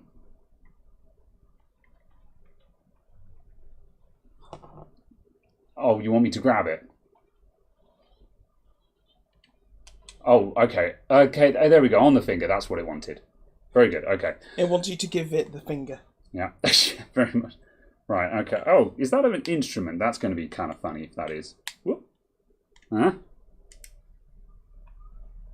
I'm not struggling to pick stuff up, which is good. Like, I'm not missing things.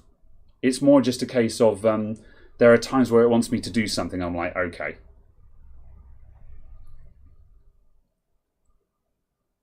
Okay, very cool. Thanks. Very good. All you need now is a vuvuzela. There we go. Very good. Oh. Okay, that was a good reaction. You can have that. That was a really good reaction. That was very good. It actually reacted at the point where it struck. That was legitimately good. Okay, what else have we got? Got a cube. I've got a rocket, and I've got a gun. What are we going with? Rocket ship at the speed of light. Okay, we're going with the rocket ship then. Whoop. Whoop. What was that? Oh, that was that. Okay.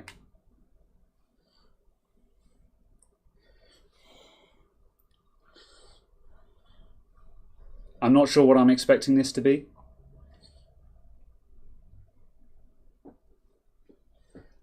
All right. Oh, okay, fine. I'm not sure whether... Okay, middle finger for everything. You probably want to let go. Ah! Oh, that's why you don't play with fireworks. I died. Yeah. It suddenly becomes Kerbal. Yes. Okay, right. We'll do one more of these then. I think... probably want to step slightly back, just because you're reaching over the desk. Okay, yeah. I've completely lost track of what direction I'm facing in. Yeah. And again, it bothers me that it's not showing me my play area here. See, like, again, I'm hitting stuff here, and it's not telling me that there's stuff there, which bothers me greatly. Okay, it's tesseracting and it's low gravity and stuff. Cool. Ah, all right. Very good. Cool. All right. Well, this is all very well. What are we doing next? I don't know. How do you quit? Yeah, let's. How do you go? Okay. I'll press the menu. I guess I can just quit. I don't know if this does anything else, but I'm just like, yeah, I'm kind of done with you. Let's bail. There you go. Right, and now we're back to the desktop. Cool. All right, let's lift up a bit. Yeah, see, the problem is that game spawned, and it spawned the desk there. So the first thing I had to do was step back. And then you had to back again. Yeah. So it spawned me in completely the wrong location, which was the problem there. I had a suspicion that had happened, but again, it was difficult to figure out. So, yeah. Alas. Yeah. Okay, I want to try some more practical stuff because I knew that this stuff would be in there. However, like I said, I want to check out Superposition has a VR mode, and I want to try that.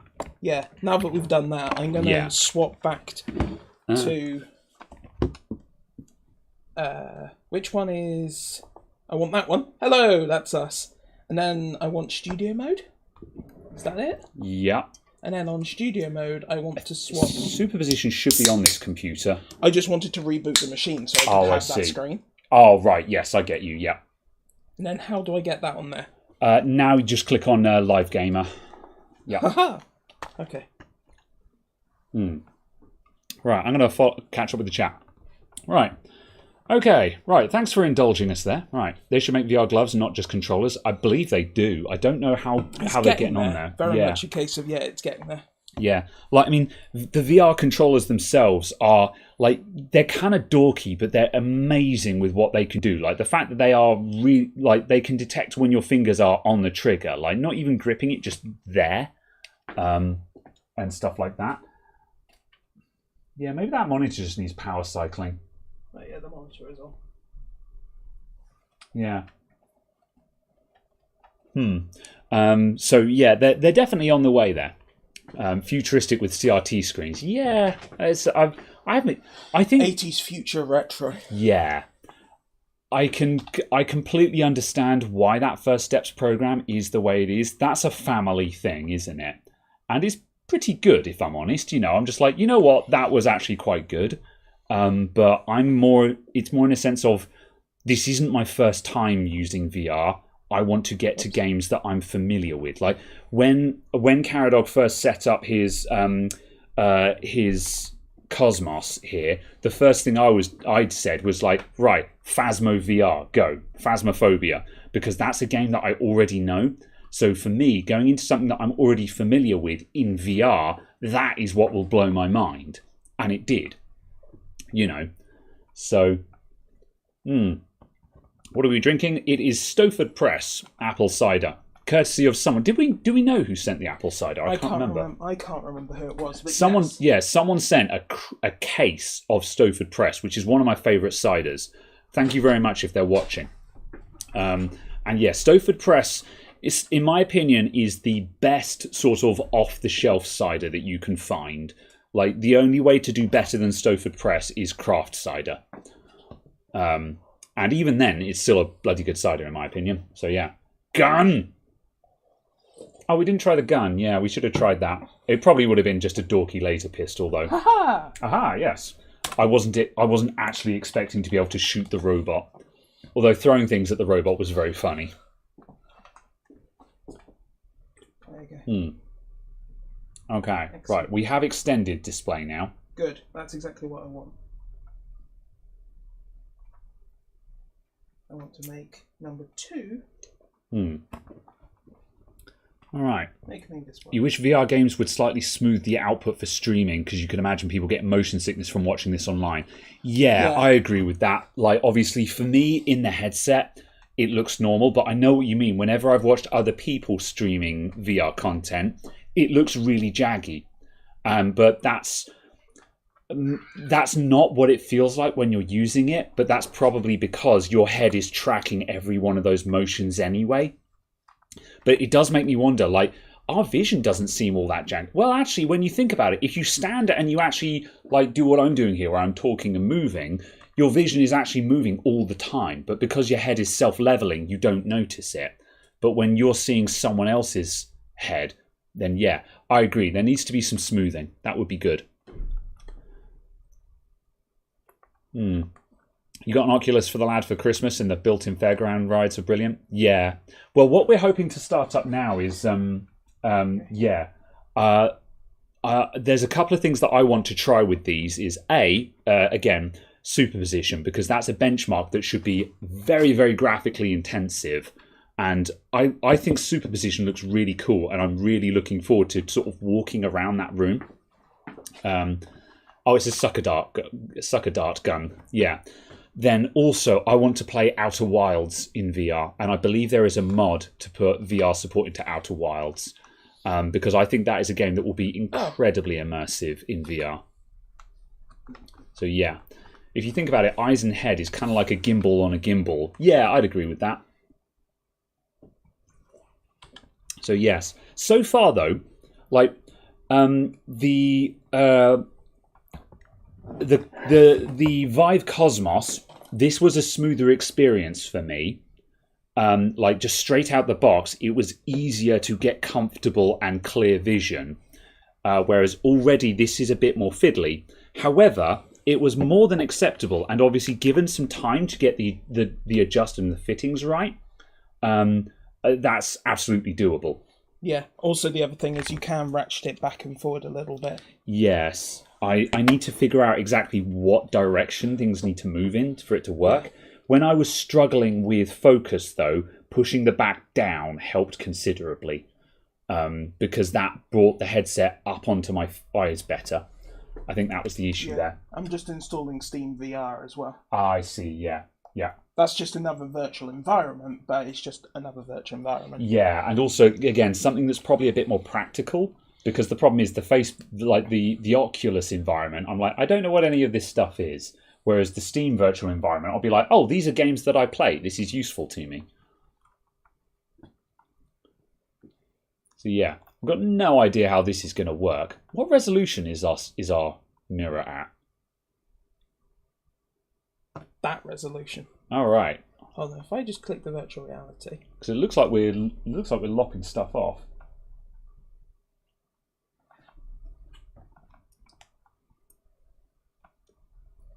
I am just going to double check the resolution. Yeah, something. Oh, I tell you what it's on. It's got scaling turned on.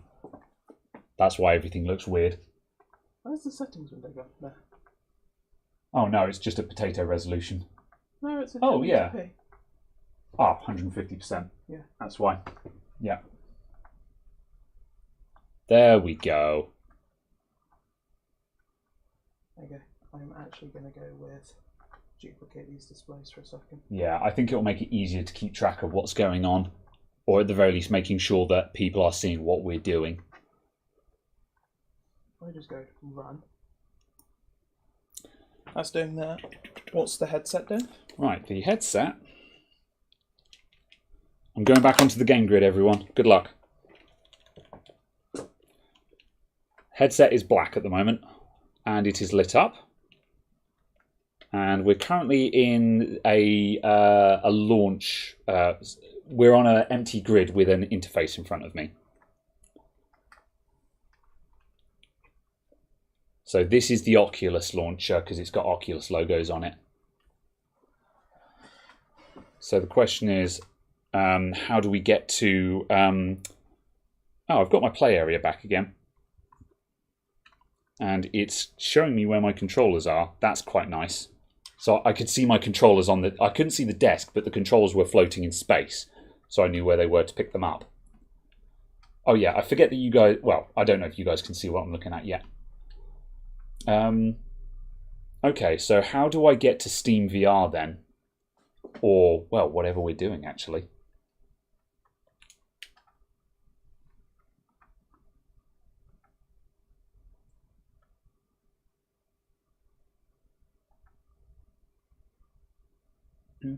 Oh, interesting. It picked up all three headsets. Yeah, separate headsets because you pair stuff to it. So presumably in superposition, if you just select the headset there and hit launch, it will just take us in.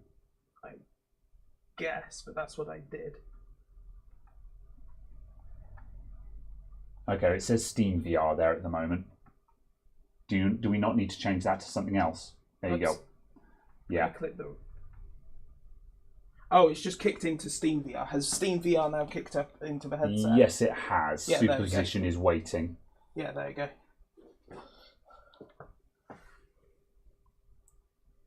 Reset view. Look forwards and press a button to reset your view.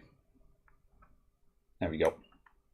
Steam VR. Display VR view. There we go. I can now see what you're seeing. Aha, cool. Groovy. Right, now playing. Yes, I want that. Take me back into that. I don't want to quit the app. Oh, I might have just quit it. Yeah, you did. Sorry. That's fine. I was just like, I want to get out of... Oh, I needed to do that, didn't I? Nope. There you go. Right. I broke it. Run. I see what that does. Because I've just done it for the Oculus one instead. Yeah, I have a loading spinner now. Yeah, there you go. Cool. Okay, so if I do that, hello, and then do that. Oh yeah, that's cool. This room looks an awful lot bigger in VR. Right, okay, so I've got a very small play space, and I'm just adjusting to get the headset right. Right, okay, touch the floor with the right control, calibrate floor level. Okay, right. Oh, oh, you put me into a thing, right? There we go. Good. All right, teleport. Hold to aim. Cool. Wireframe. Thanks. I'm trying to get it so we see a single display. Because Oh, we've got both eyes. Yeah. Oh, I see. Yeah, we've got stereoscopic. Yeah. Yeah. Have some depth of field. That's not helpful. It's okay. Also, motion blur. I'm struggling to get the headset comfortable at the moment. I think I need to tighten it. Oh, there we go. That's what I need.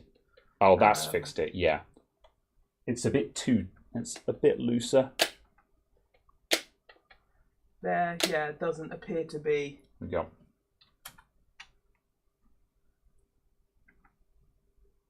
Let's go.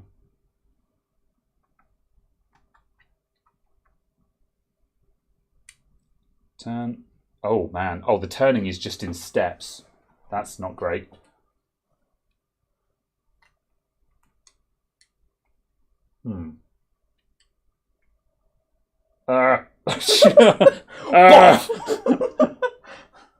Regrets. How do I interact with you? Hang on a sec. Walk on the other hand. There we go. Walk. Yep. Oh, blimey! There's the motion sickness. I'm going to spread my feet to compensate for that. Right. How do I pick stuff up then? How do I interact with it? I'm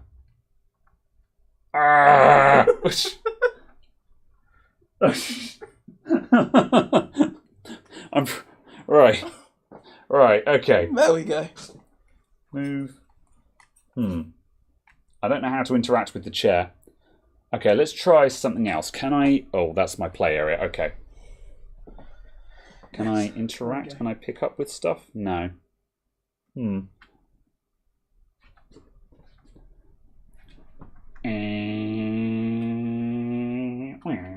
Oh, I can draw and write. Here's stuff I can do. All right. Erase, right. You need to pick up the thing, I feel. I don't know how to pick stuff up. That's the problem. It's... Other hand?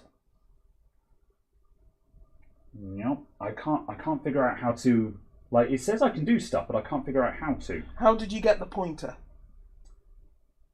Well, the... Did you hold down the index finger? Yeah, holding down A. Oh. Right, the two triggers don't do anything. The grips don't do anything. A and X is teleport. Right. B and Y. Nope. Nope. Click. Click. Nope. That's look around. Like it's clear that I'm supposed to be able to do something with this, but I don't know how.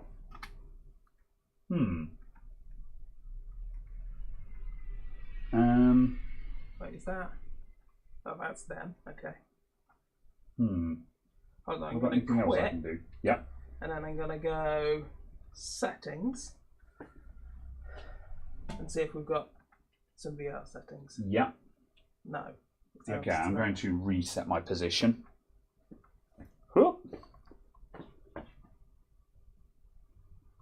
Install the Steam VR component.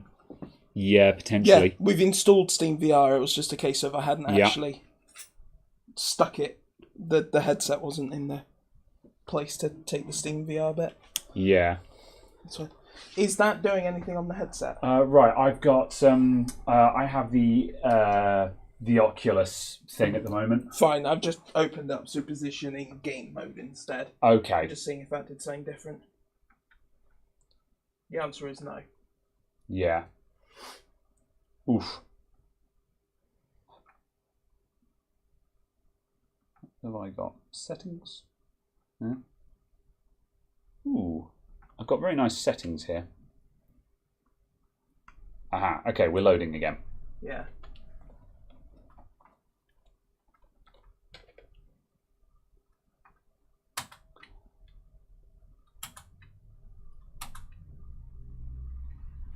Okay, right. I've got these things again in front of me. Yeah. Press. Okay, right. Touch the calibrate. Release the buttons. Teleport. Turn. Interact is the triggers. It says okay. the top one's to interact. So yeah. Teleport. Teleport. Turn. Walk. Okay, and calibrate floor level. Okay, I I don't think I need to do that. Right. Doesn't hold any button for 1 second. to hold. Okay, right. So let's there we go. All right. So let's go back to the chalkboard. Bam. So let's do that.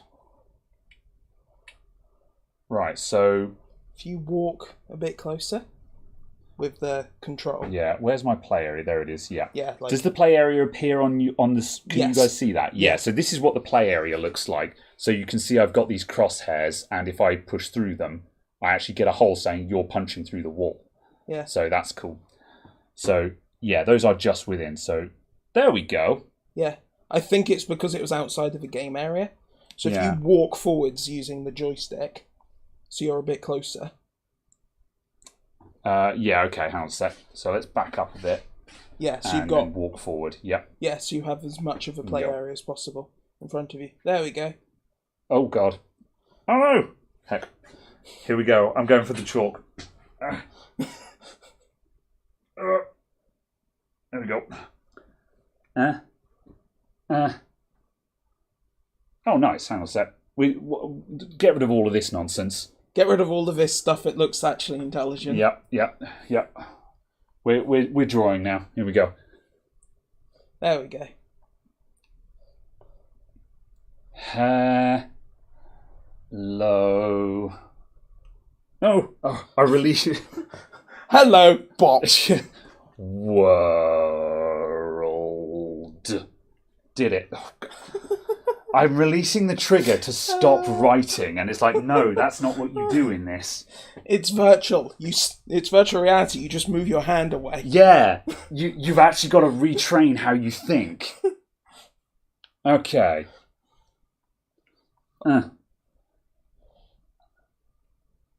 Smiley face. Good. All right, cool. Right, let's see. What else have we got? Let's go over there. Oh. Okay, right. I'm going to back up because I'm standing on the cable.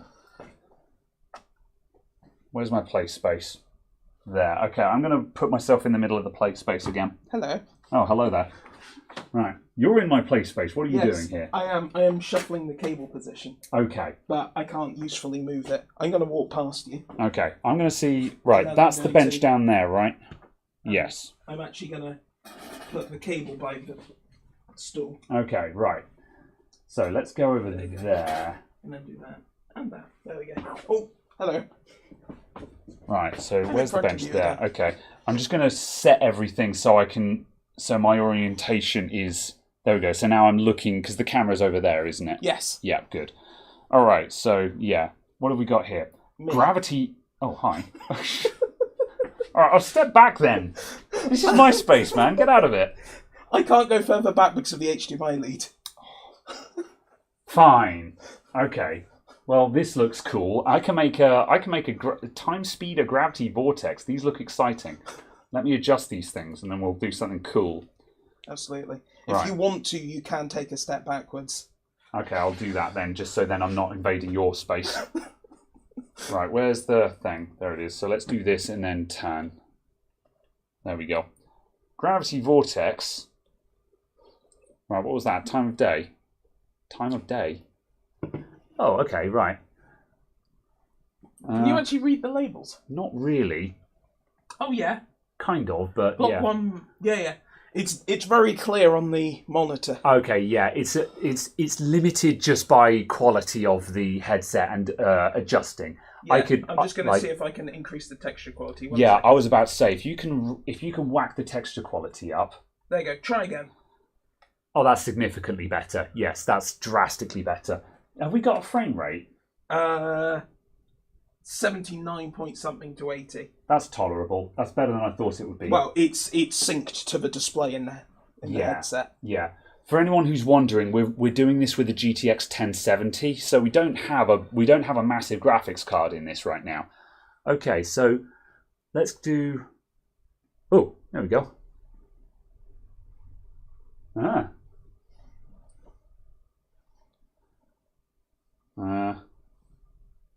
Oh, that's cool, man. Woo! That's pretty cool. All right, let's leave it there for a sec. What was Gravity vortex. What was the other one? Time speed. Okay, so if we put it, put that there.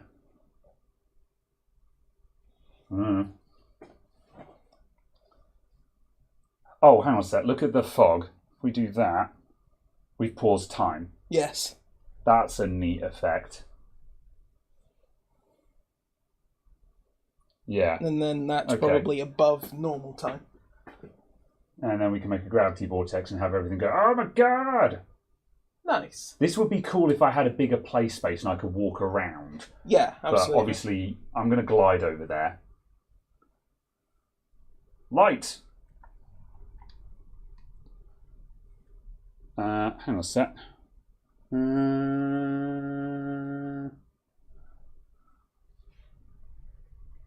Huh?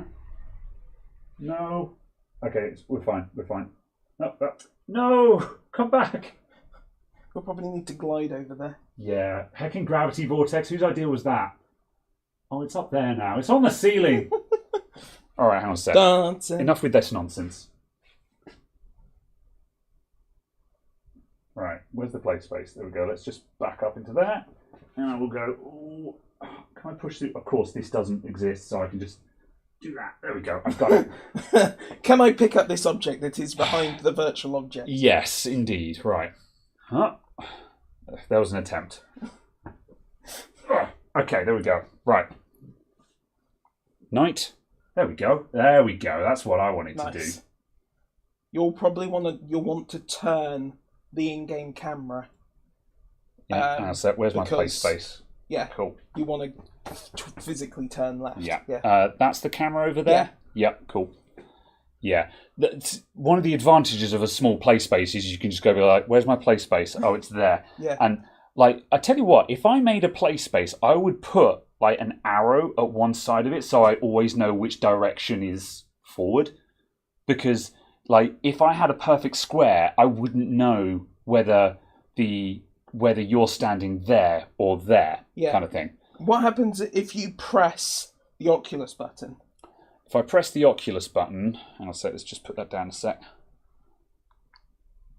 I get the Oculus interface. Oh, and then it disappeared. I think that killed it. I'll press it again. Yeah, because pressing. Yeah, I've lost it now.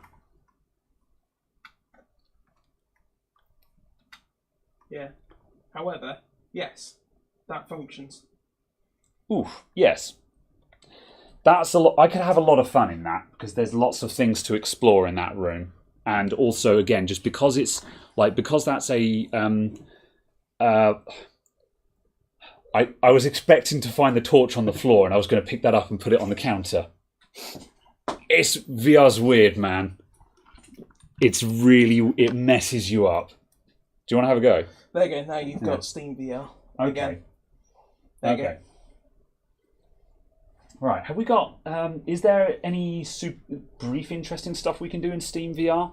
Like, not really. It's just an environment to launch the other stuff, basically. Okay. Yeah. But it was purely a case of just having it installed, so it's there and ready to go. Right. Let's see. You don't see the ghost-like view of the room. There's probably settings to set that up. We just haven't done them yet. Yeah. We have more of these videos, maybe. Oculus. Yeah. So yeah. Right. Should we play Beat Saber? Oh, I don't have any of that purchased or downloaded or set up. Honestly, I haven't got any other content lined up for this other than. That's what I wanted to try. We could carry on exploring those rooms.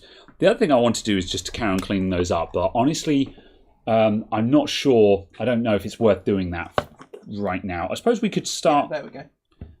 Yeah. So you can see the preview. Okay. Yeah.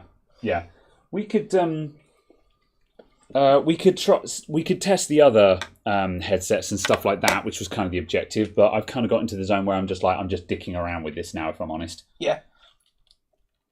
So yeah, I really like the fact that it just shows me where the controllers are. There we go. So yeah, this is a nice environment. Like the Facebook, well, the Oculus spaceship was a bit dorky kind of thing, whereas this is actually this is a very cool place to be. Like, yeah. Let's see. That's a neat effect. Can I pick up the unicorn? Haha! Yeah, that's cool. Huh. Yeah. There's something oddly pleasing about just picking stuff up in VR and throwing it. Oh my god, there's a cube. I'm very sad that this is not a companion cube. It absolutely should be. However, oh, hang on a sec. I'm on a mission.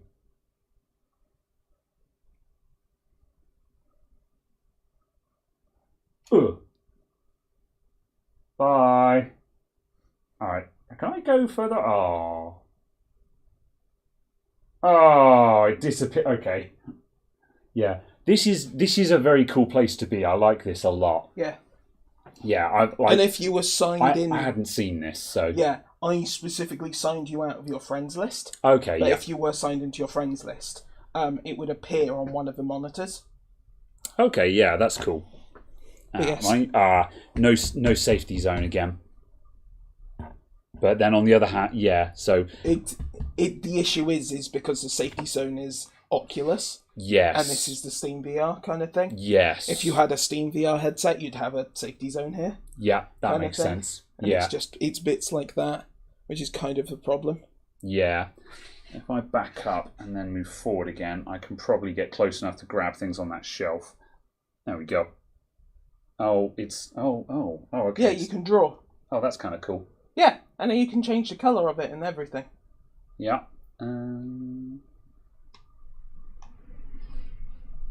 Oh, it's attached now. Oh, okay. Yeah, I see. Hang on a sec. Let's go over there. So if I go... Yeah. 3D drawing is very trippy.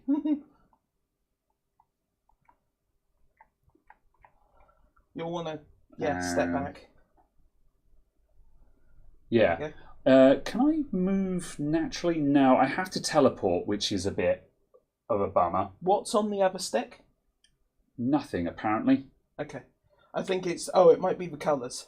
Yeah, it's colours, yeah. It's the colours. But, yeah.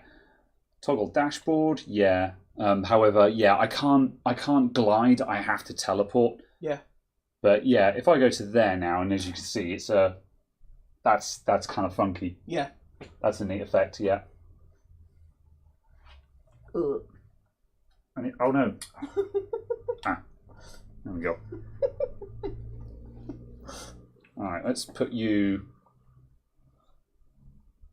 back on the shelf. There we go.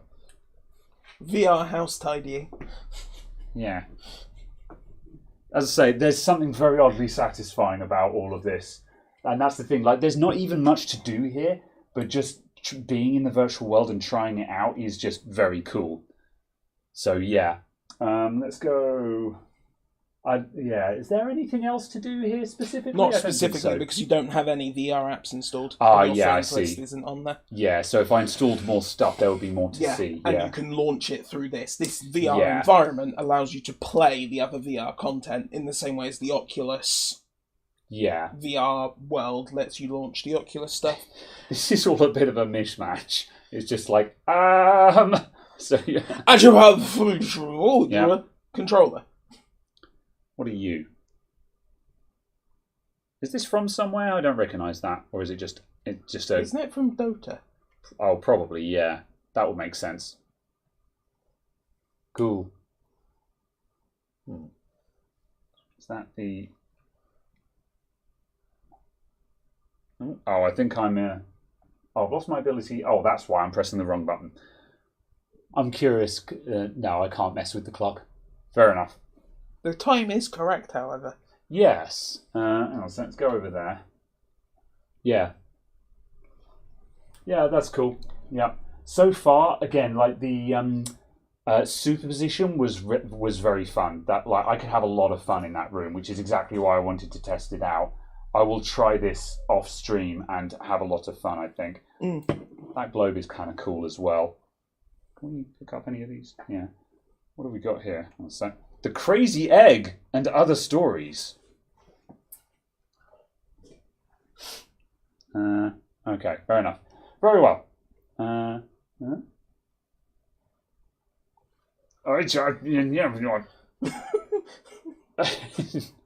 Cool. Wow. Very well. Good. Okay. Yeah. Well, I think we've sort of made the point there, haven't we? Cool. Right. Yeah. That's it, I think. Right. Okay. Right. We have tested and we have set up and we have demonstrated of just how to VR, I think. And the next, to do more, we need to explore more, I guess. So let's see I'm going to catch up with chat and see how we're doing. Right, we're at the 2 hour marker. So yeah, to do more, I think we need to. The cider is not. Oh, it probably was. You're right. To do more, we need to set more up. But I could have a lot of fun with this. If we launch Steam VR through the Oculus Home VR, you keep the safety box. Yeah. That's good. Yeah, so that would allow me to play Steam VR stuff with the Oculus support, I assume. Because I assume it just stacks. Yeah, absolutely. Yeah. It was just because I launched it wrong. Yeah. Effectively. No, that's fine. I was just trying to get the thing to actually launch. Absolutely, yeah. This is what I wanted to explore though, and just observe on how the setup works. Because most of the time when you see people doing this stuff, they've already got it all set up, and you don't see what you want and what you don't have. So yeah, does Second Life have VR? Almost certainly, but I don't know. If you want to do that kind of thing, though, VR chat is probably the better place to be, I would wager. Oh. How do you do the multi-user sign into Steam? You don't. You have to sign out. If you wanted to switch user accounts, you click on Steam and change account at the top. Yeah, and you have to sign out. Okay. Yes. Yeah. That's fine. Yeah. Superposition benchmark though, I'm gonna explore that a lot. That looks like an awful lot of fun to me.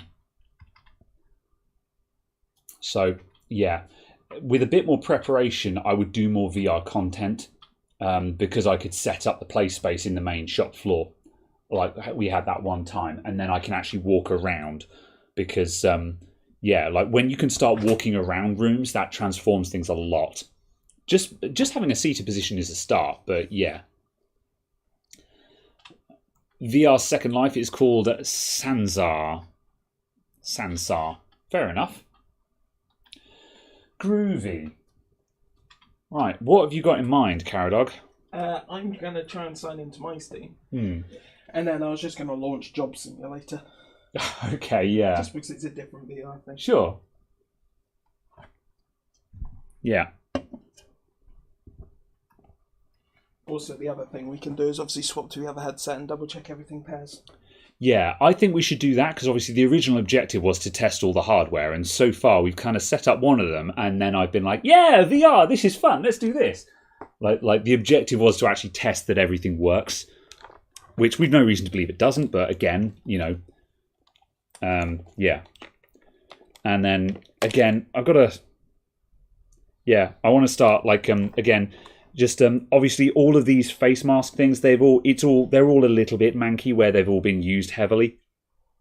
So I want to just sort of experiment and see what can be done to clean these. And again, I'd imagine just some soapy water would probably do the job. Although this actual visor bit, I would imagine you can probably just buy spares of those and just get a nice fresh new one. The actual band, I would imagine, is probably considerably more expensive. So yeah, let's see.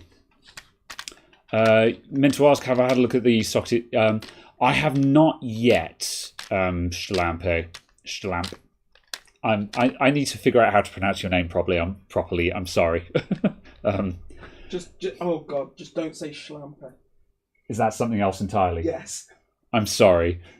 Shlamp.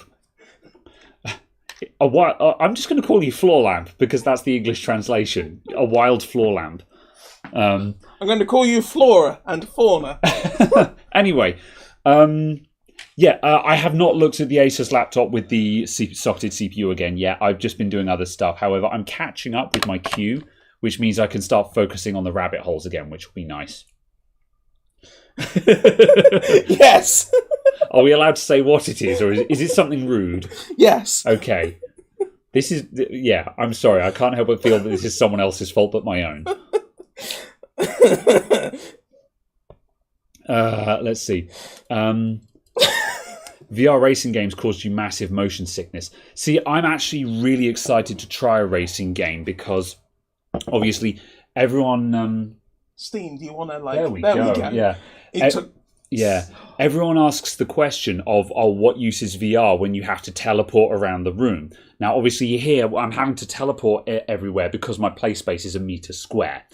But obviously, also, if I'm at home, I don't have a play space at home, but I would still want to play a racing game because that's a seated position. I don't need a play space. For the motion sickness, I don't know if I'd had trouble with that or not. Like when you glide, like when I was in superposition and I was gliding across the room, that gives you massive vertigo when you're new to VR. Like when you glide along the floor in VR, your body will go, oh, kind of thing. And like the first thing I did was set my feet apart so I had a power stance kind of thing. And that greatly helps you because you have much better stability. However, a racing game, I don't know how I'd handle that. But yeah, I'd like to get a racing game set up. I just don't know what I would try. I mean, I've got quite a lot of racing games that probably support VR, so I'd probably try those. Assetto Corsa. I don't own Assetto Corsa. Yeah, I've got go big, go home. I've got Project Cars. That'll have VR support, won't it? Maybe. You can apparently futz around with it and make motorsport work with it. I think. I don't have motorsport. Yeah. Yeah. I mean, I don't know. I mean, Horizon might have some VR support. That'd be cool. I'd play Horizon in VR. That'd be a lot of fun. I don't know if that would make me even more sick. I'd be into it. I'd want to try it. Yeah. Just thrown absolutely everywhere. Ever tried those VR games where you have remote visors and can move around with other players? I'm not sure what that is. Let's see. I can only play teleported when you play Half-Life Alyx. When you tried walk mode, you felt sick. Yeah. Like I say, I can understand that from my limited experience, and my solution was, again, just spread your feet apart. Basically, you put yourself in a stance like you're about to have a fight with someone, kind of thing, and then that way you can just bounce and you can handle it better. I definitely like to. I think I'm definitely going to buy Half-Life Alyx and try that though, because obviously that is a game that was built to be VR, and everyone says it's amazing. So yeah. All right. That was good. Checking sensors. Yeah. There you go. Yeah. This is where Slink's one is falling over, I assume. Yeah. Continue. Pair left controller. That's that one.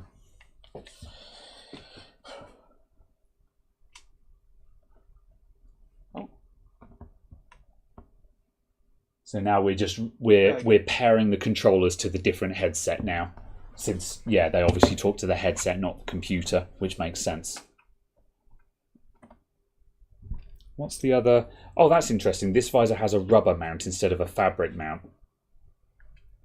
Or it still has the rubber on it, rather. Yeah. I'll try that one. There you go.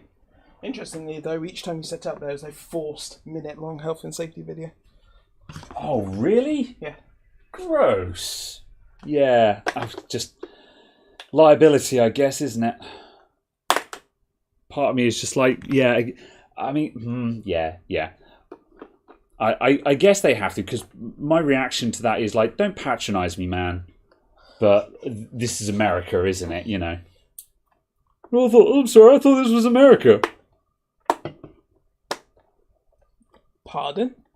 That was an obscure South Park reference. I know a lot of obscure South Park references. Okay. Choose appropriate content. Well, yes. Right. I guess I'll plug in... let's just plug in one of these other bands. Yeah. Right. Oh, balls. I need to take the thing off for that, don't I? Only for the speakers. Okay. You know what? I don't care about the speakers, so we'll just leave that disconnected for now. The metal bit goes into the tracks, there we go. yeah. And then you push the button at the bottom to slide it forward and backwards. Cool. Right, let's try adjusting that as well. Okay, here goes nothing and then. then you can obviously Yeah. fabric band as well. Pull that right back. Glasses. Actually, hang on a sec. Can I fit my glasses in there? Oh yes, I can actually. However, I don't think my glasses aren't helping me at all there, and they just make it harder to get in and out of the headset. And that reduces comfort. And if you don't have comfort, then you're not going to have a good time. There you go. I've got a very, very narrow field of view. I've only got the front cameras on this. Like I can't see there at all. My entire periphery is gone. Have a look at that and see what I mean. Oh yeah. Like we're completely missing the peripheral vision. Interesting. So could that be a fault with that headset? Maybe. Maybe. We'll find out in a second. Yeah.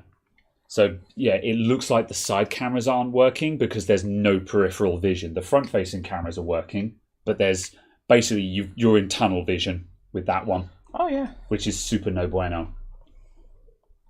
This one's actually sitting at the right distance, so it's mostly in focus for me. Yeah, as I say, initially it looked like it was in focus. I'm going to move behind you. The barn door effect. Yeah, exactly. I can see the pixel grid. Super bad. Yeah. Let's go to there. That's bizarre. I assume you've got peripheral vision now you're in a virtual world. It is purely dead center. I expect you to die. Alright, let's go back to there. Library, please. Oh, why can you not detect? Let's see. Half-Life Alyx is an epic game. Nice. We shall have to try it. I was going to get the Valve Index, but couldn't warrant the cost, having never tried VR before, so settled with the Rift S. Yeah. I can agree with that. It's a good idea to try something and see if you're comfortable with it. There you go. So far, as a cheap entry point, the Rift S seems to be pretty good. Like, there you go. My initial impressions of the Vive Cosmos were better, but of course the headset is considerably more expensive, so of course it would be. When you say there we go, have you got peripheral vision now? No, I'm just in something. Yeah. Ah, you can software set the pupillary distance. That's cool. Okay, you can actually do that. Automatically adjust graphics. Guardian. Set Guardian, no. Headset.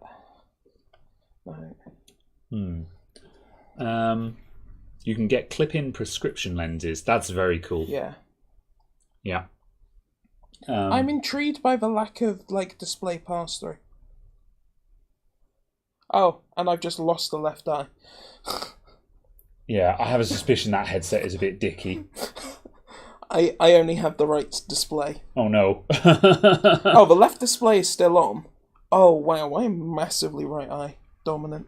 Good lord. Yeah. Okay, so that headset is dicky, isn't it? It might be possible to get it working. It might just be that it all just needs replugging. But there's definitely problems with that one. There you go. Yeah, oh, it's there. Okay. Just as a side one while we're here, Firephone asks, what's the next video in the queue? A MacBook Pro repair. And it's my first time. It's a difficult edit though. This one. It's my first time looking at a Thunderbolt, Thunderbolt 3. So it's not. It's a touch bar era one, but it's not a touch bar. It's the cheap one that doesn't have the touch bar. My first time doing a board repair on one of those, but it's a tricky edit because obviously I'm going much slower and following a lot of things that are not relevant because I'm not familiar with the board. So I'm currently in the edit, I'm compromising including everything versus trying to trim out stuff that is completely not relevant to the repair. Because as usual, like when you make a video, you have to balance making something that is a coherent and easy to follow storyline, but also not just cut everything out that people are interested in. So yeah, make it long. I don't like going over half an hour. I'll go to 40 or 50 minutes when I have to, but I don't like doing it. Half an hour is the target. How are you getting on? Is it still balked? Yeah, the left eye doesn't work for past second. Sad face. Is that why there's no peripheral vision? Is that what I was seeing? Just only right eye? I guess. Yeah. Can I have a quick look just to see if it's changed from what I was looking at?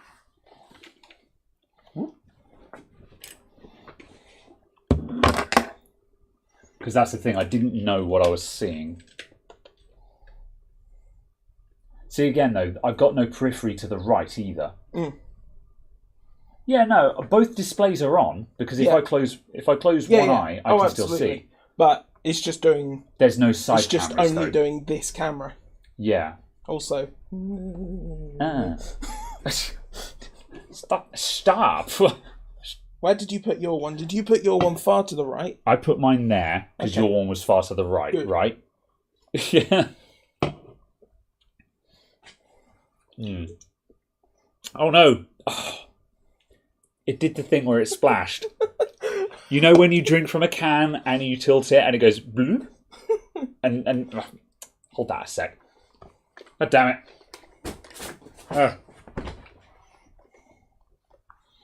Okay. Okay, let's switch out to another headset then, shall we? And see if it all comes good. Need the unlock button, yeah. Because it looks like that headset has problems.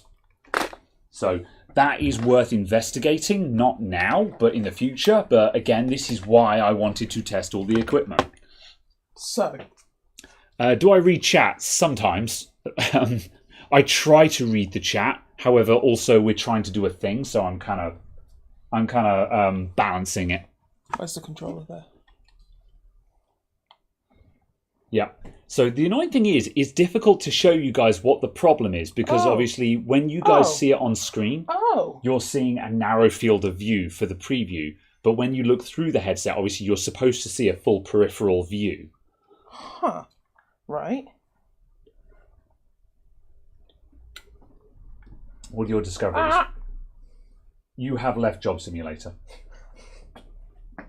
Did you have desktop view just then? Yeah. Oh, okay, yeah. Fine. That looks about normal.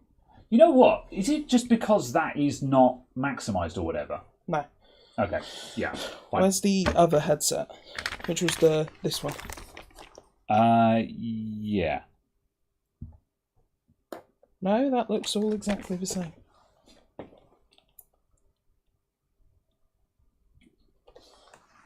I'm now trying to work out what I'm seeing. Ow. How so? Yeah. If you move your eyes around on that or on that headset, you can still see the edge of the display. Yeah. I was just trying to work out what I was seeing. Okay, yeah. So I'm trying to work out where I'm not getting peripheral vision.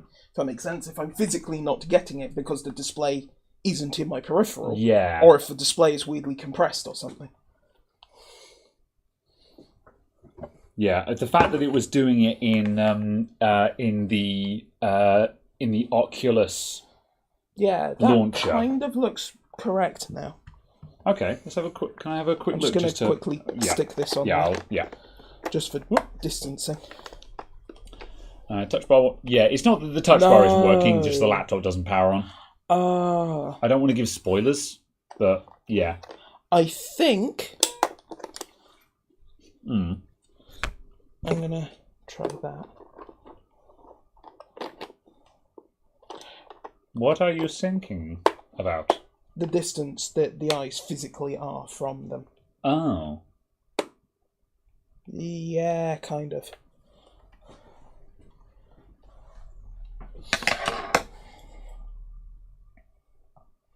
Well, no, I mean, I've still got tunnel vision here.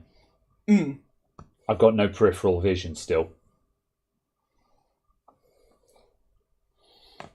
Is the issue. Yeah, but it was a case that putting the pads on gives a slightly different view because of the physical difference of the eyes to the lenses. But I was checking it wasn't that was being weird. Yeah. So that's what I thought it was. It definitely feels like something is fundamentally not right on this one. So yeah, I vote we plug in the last headset and see what that one does. Yeah. Yeah, I'll let you do the thing, and I shall carry on looking. It's a shame that we couldn't see that on screen, so we couldn't sort of show you guys what the problem is there. So yeah. Right. So now we've got to set up the headset again. Set up Rift S. There we go. Broken lenses. I don't know. Yeah, I don't know is the problem there. Yeah, the problem to an extent is my lack of knowledge about VR also means that, like Caradog was just saying, I don't know what I'm looking at. That's the issue, is that we have no peripheral vision. So is that it's not that one of the displays isn't on, because when I closed one eye or the other eye, I could still see. If I closed my left eye and then could not see anything, that means the right display is physically not on. But the issue was it just wasn't displaying anything in the periphery. But I don't know what that means. Maybe it was a configuration error, and that's a software issue, because I can't think of how that could be a hardware issue. Initially, I thought that the side cameras weren't working, but because it's like that in game as well, that's demonstrably not the case.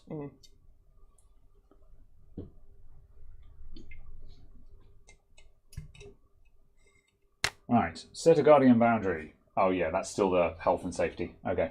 Oh, it's so corporate video, isn't it? Have you seen the meta videos for like shopping and stuff like that? It's like, my comment with that is kind of a case of, I could pretend to walk around a supermarket and pretend to pick up items and pretend to put them in the basket. Or I could scroll a 2D webpage and click add to cart. Yeah, that was the thing. It's just like when they showcased that, I was like, who wants to do that? What problem are you fixing? Yeah. Now, obviously, I can understand the irony that, like, one of the games that we want to showcase here is Job Simulator, which is about picking stuff up and putting it down, and that is fun. And like when we did the other demos, I said, what? This is fun at face value. What? What's it doing now? Look through that and look up. It's a bit wibbly wobbly up there. Yeah. It looks like there's a miniature black hole in the top right of the screen. However, let me take off my glasses, because I put that up to my eyes and my glasses just went dink against the lenses.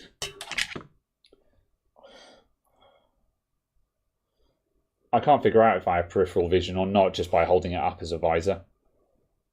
Now, so the problem is now I want to look through the first one just to confirm if I'm going insane or not. But I feel like we need a better test. But yeah, at any rate, yeah. But the thing is, like, for shopping, people don't want to shop in VR. No one likes going shopping. Everyone just wants to go to the shop, get what they need and go, Why would you want to do that in a VR environment? Especially, why would you want someone who's just like, what about cheese? Do you want cheese? You've got cheese in your fridge at home already. Just like, shut up, woman. I want to walk up to the shelf and be like, cheese. Yeah, I don't know. I think I fundamentally confused it.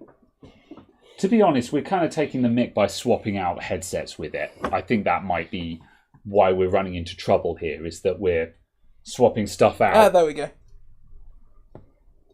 So yeah, learn to DJ with sickle, cycle. Oh god, that is fucked. Okay. Just look through that and just look at straight lines and objects and wiggle the display. As in, yeah, move the headset and look at objects and see the stitching falling apart. I don't have pass through at the moment. I've just got the. Oh. I've just got the thing. Take the. Oh. The pass through is on the right hand side. Yeah. You see on the little menu bar on the right hand side. Push the desktop, home, settings. On the far right, there's a little bit to press on the little bar that pops up. Bar pass through. Yeah. There we go. Like in the middle of the display. Yeah, there's a big old shimmer. But then all of them do that. You know, like I said that on the first one, I said there is a shimmer of the stitching in the middle of the screen. Oh, I see. That's because this one only did pass through on one eye. I didn't see that. Yeah. But again, like the cameras on these things are garbage, but that's not what you're buying them for. No, absolutely. Yeah. So yeah, they don't need to be good. So because obviously the cameras on the headset are so the headset knows where it is in space, not because space. Space, not because that's what you're actually seeing. However, the difference is with the Vive Cosmos, in pass-through mode, you can actually look at someone and you have what is almost transparent vision. Like obviously, it doesn't hold up to the human eye, but you can look at someone and have normal vision. When you're looking through pass-through on one of these, what you're actually seeing is what looks like a camera from 1932. It's very blurry, it's very pixelated, it's very shimmery. It's just good enough that you can look down at the desk and be like, there's the controller, or there's my keyboard. I can see the keyboard on the desk, but I can't read the letters on the keys. So that's what the pass-through is like with these things. So, but again, it's not, you don't need, the pass-through is a quality of life thing. Well, sorry, it's not a quality of life thing. The pass-through is a nice party trick, but it's not what you actually need. So the new Meta headsets will have better cameras for augmented reality. That makes sense. Augmented reality is very cool, and I'm into it. I'm very interested in looking at augmented reality stuff with a virtual reality headset. And for those of you who don't know, augmented reality is where you look at the table and you can see the table, but there is a 3D rendered object floating on the table. And like augmented reality is what Tony Stark has in Iron Man. You know, when he's on his desk and he has a 3D model of his gauntlet and he's like, I'm spinning the model around. That's augmented reality. The difference is he's doing it. I'm here. Hello. The difference is that he's doing it with no headset and holograms. But if you had a headset that projected something on the table where you're looking, augmented reality. And that's super cool. Because it means you can look at 3D models with the natural and you can look around it and do this and that kind of thing, you know. There's a registry you can change to get rid of the health and safety warning. That's interesting. Yeah, I'm interested in that. People love shopping. Yeah. I got a horrible feeling you're right, but at the same time, I look at those meta videos. Also, like the other meta videos where they had people walking around with no legs. It's just like, why is everyone a Nintendo Me? It's just like, have you not, like, come on, like, Meta, look at what people are doing with VR. They're playing VR chat. And in VR chat, they have crazy models. That is what people want. They want to look like someone else. That is why people want VR. People don't want VR to look like a Nintendo Me. You are fundamentally misunderstanding why someone would want VR, like on a cataclysmically bad level. Just it's funny to dunk on it, but if we're being serious for a moment, it's just like, what are you thinking? You know. What's up, White Bear? How are we all doing today? We're doing okay. We're messing around with some VR headsets. Hello. Hello, Jobbot. I'm not sure if you're looking for the edge of your play area or not. I haven't set up an edge of my play area. Yeah, fair enough. If you want more space, I can provide you with more space. Are you? Oh, you do not have.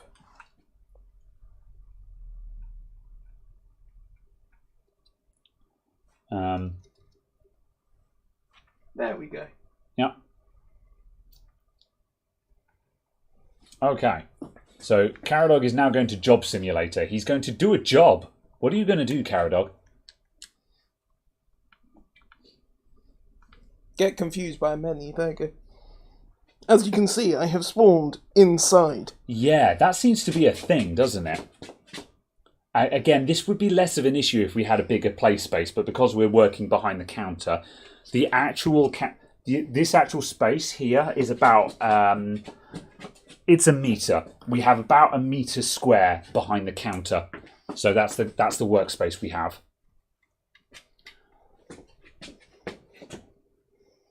A gourmet chef or an office worker?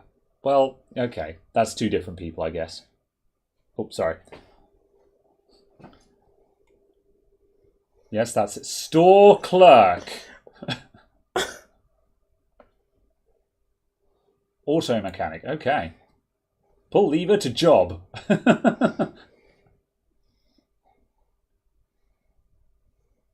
Okay.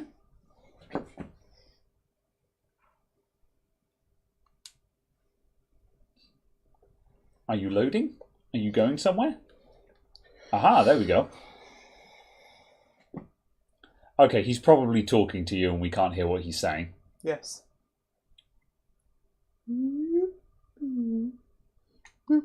Do it in pink.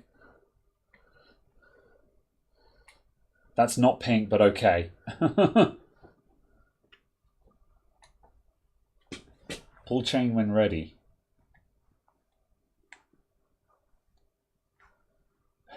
Grifty lube. Well then. So what have you got to do? Have you got to fix this car or something?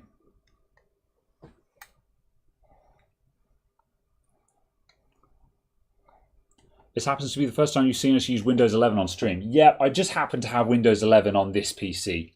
I'm not using it on any of my main computers. This is one of the demo PCs from the shop. This is the Lianli, as it's generally known as. Talk to me, Caradog. What are you doing? I am poking fluid. Stay. I'm fairly certain it's a bad idea to try and take a piston out of a running engine. Oh, yeah. Are you trying to bin it?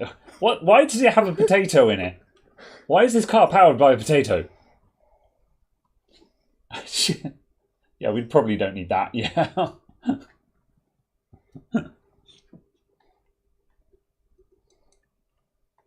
There's a page on Reddit where someone who shows the specific registry key. Yeah, that's fair enough. Yeah, by default we have links turned off. However, understood. The fact that I now know that that exists means that I can go and find it. So thank you very much. That's useful. Cool.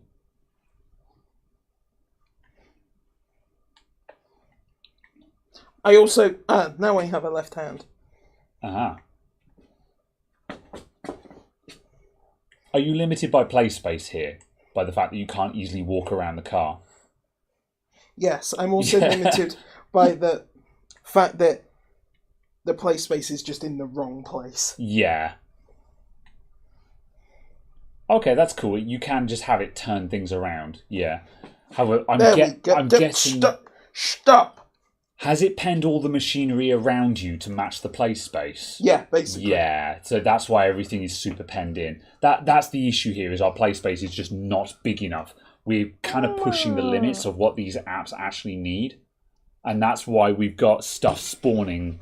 That's why everything is spawning on top of us, because the play space is too small.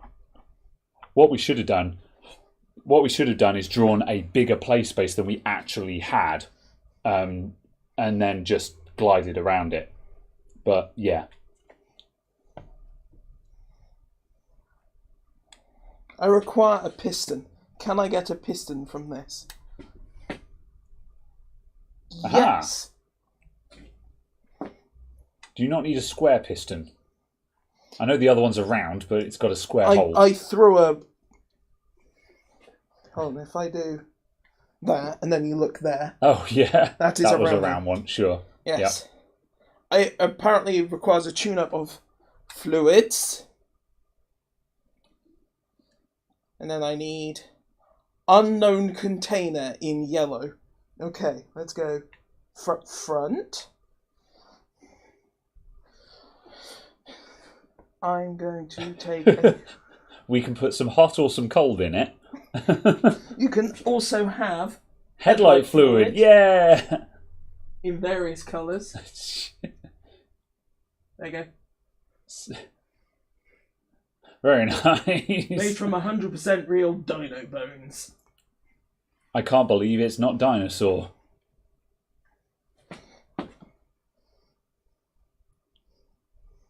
Just shove the whole container in there. She'll be right.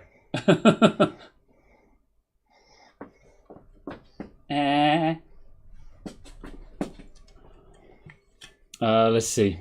Do I buy caps from DigiKey? I just buy them on eBay, if I'm honest.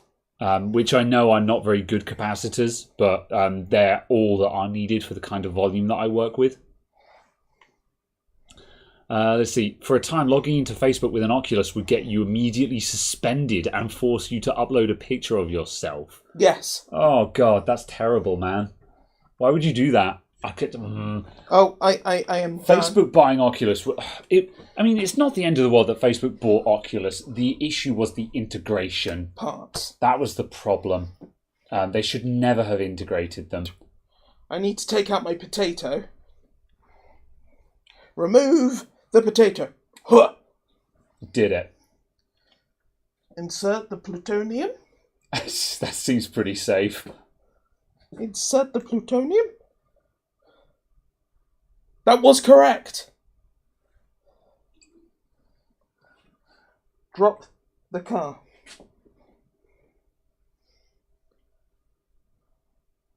Oh my God. You're charging $5,000 for this. Print receipt. Lovely. But where do I... Give it to the customer. There we go. Oh, sorry. There we go. Task complete. You did it. Bye. Very well.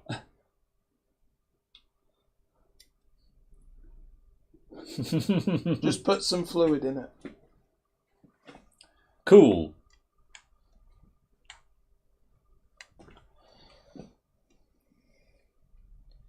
What?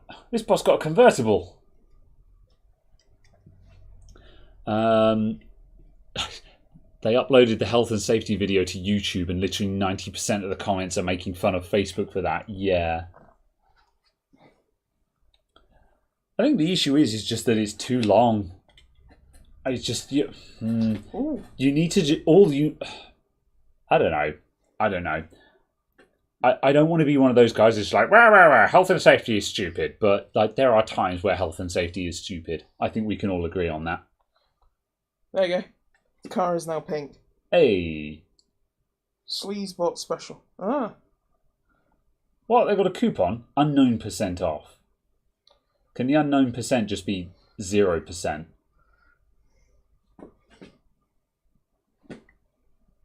Or do you just shove the coupon into their car somewhere?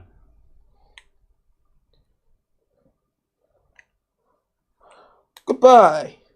Goodbye. They didn't need those anyway.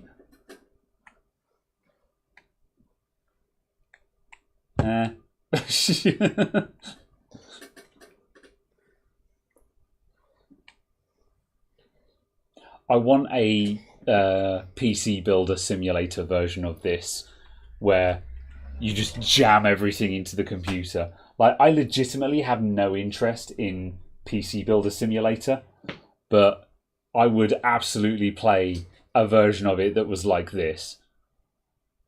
Another thing to bear in mind that I've just noticed as well, because I've just looked at this screen and seen, obviously, the stream is at 30 frames a second, but Caradog is obviously seeing at 60 FPS. Like on this monitor, everything is silky smooth. When I look at the preview at 30 FPS, it's all janky as heck.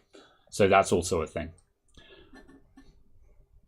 What do you do if the customer has not collected a repaired PC for a year or so? I'm kind of bad and I don't have precautions in place for that. You have to call them up and say, come and get it or I'm putting it in the bin. So yeah, and you use those words exactly. You say, come and get it or I will destroy it. Don't say I will sell it. Don't say I will keep it. You say it goes in the bin. Because otherwise, if a customer comes in and says you said you'd gotten rid of it, they'll tell you to unsell it or get it back. If you tell them it's in the bin, it's not coming back. So at that point, it doesn't matter what you really did with it. So yeah, thankfully, I say it's not something that's come up. I do actually have a laptop that has been here since the start of the pandemic. It came in just before the pandemic, as the pandemic was kicking off and lockdown kicked in. And it's actually a no fault found. It works, but the customer hasn't come back to get it. So I need to chase them again and say, customer. What? And I need to say, it's a MacBook Pro and everything. It's a nice laptop. And I need to say to them, guys, are you coming to get this laptop? Otherwise it's going in the bin. You have 1 week to respond to this message. But yeah, stream looks pretty Do you smooth. see what this is, though? Sugar?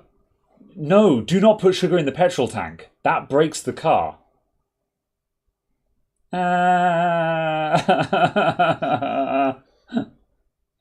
This is a bad idea.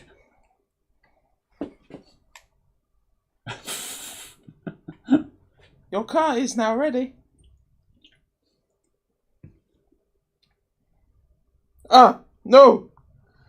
Yes. 2 for 1 special. Twice the parts for twice the price. That's not how a special offer works. Boom. Enjoy. Did it. Very good.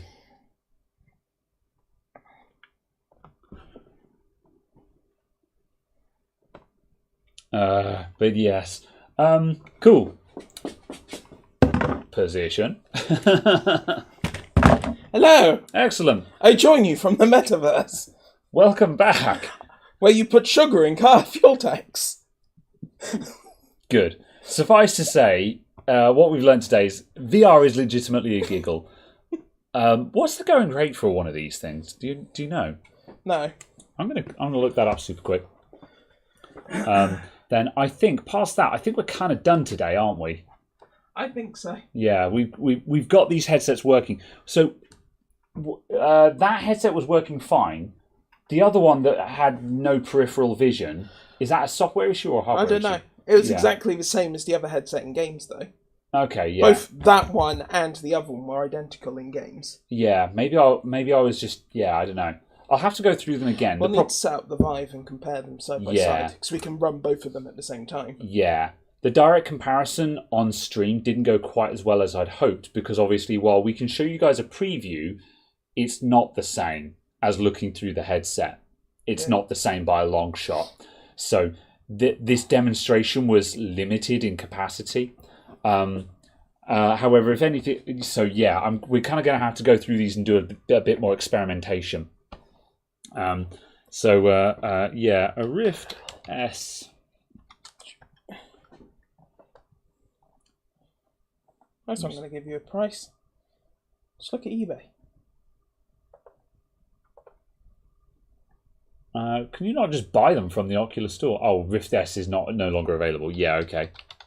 If you wanted to buy a second-hand one, though, because I think the interesting thing is, if you're a VR skeptic and you're like, I can't afford VR, how much have you got to pay for a second-hand one? Buy it now. Best match. Pre-owned headset, £130. Is that got controllers? I don't see controllers on that. Okay. 180 quid there. 180 quid with controllers. 150 quid with... Isn't that the same one as the one above? Yeah. There's a second-hand setup, £200 with it all. There's another one, £180 complete in box. So for less than £200, you can get a basic VR setup. Now, I always said VR needs to drop down to the price of a monitor before I'm interested. because previously headsets were... Not gonna lie. Well, hang on a the sec. standard retail price is less than you paid for your monitor. Yeah. Really? Well, bearing in mind, my monitors were £400 a pop. Yeah. I thought that was like £700. Yeah. There was an offer through Amazon. Oh, okay, yeah. That's that that's what I'm was saying. like a warehouse or something. That was stuff like that, and then obviously this new was no more than like At any rate, £400. Fair enough. Suffice to say, I always said, if when VR drops down to the price brackets that monitors are in, I will then be interested in buying it. When it's £700 to £900, that's a big commitment. Yeah. You better want it for that money. Yeah. However, when it's costing a couple of £100 to buy in for a novelty, even if it's a novelty, £200 for like how many hours would you get out of it? You could get a couple of 100 hours out of it, no problem whatsoever, because you're going to play several different games. Yeah. So when you look at it at a number of hours of fun versus price paid. Let's say you buy a AAA game and it costs you £40 or £50, and you put 30 hours into that, So at that point, 4 times that price, if you put in 120 to 100 to 200 hours and then you get bored of it, that's no different to how much you pay for a video game. Yeah. So to that extent, a couple of £100 for a VR headset, absolutely worth it. So yeah, I would say, so even for a cheap one, I think that's worthwhile now. I think these are viable, even though they've still got a long way to go.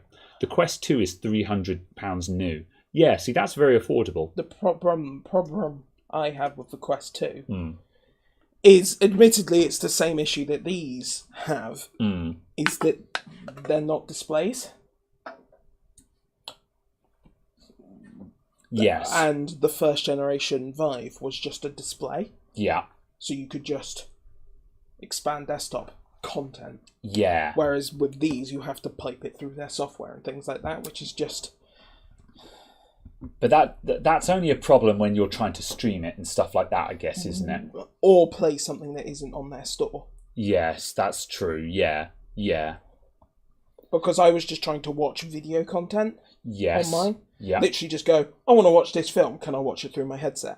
Yeah. If it was an extended display, I just go drag.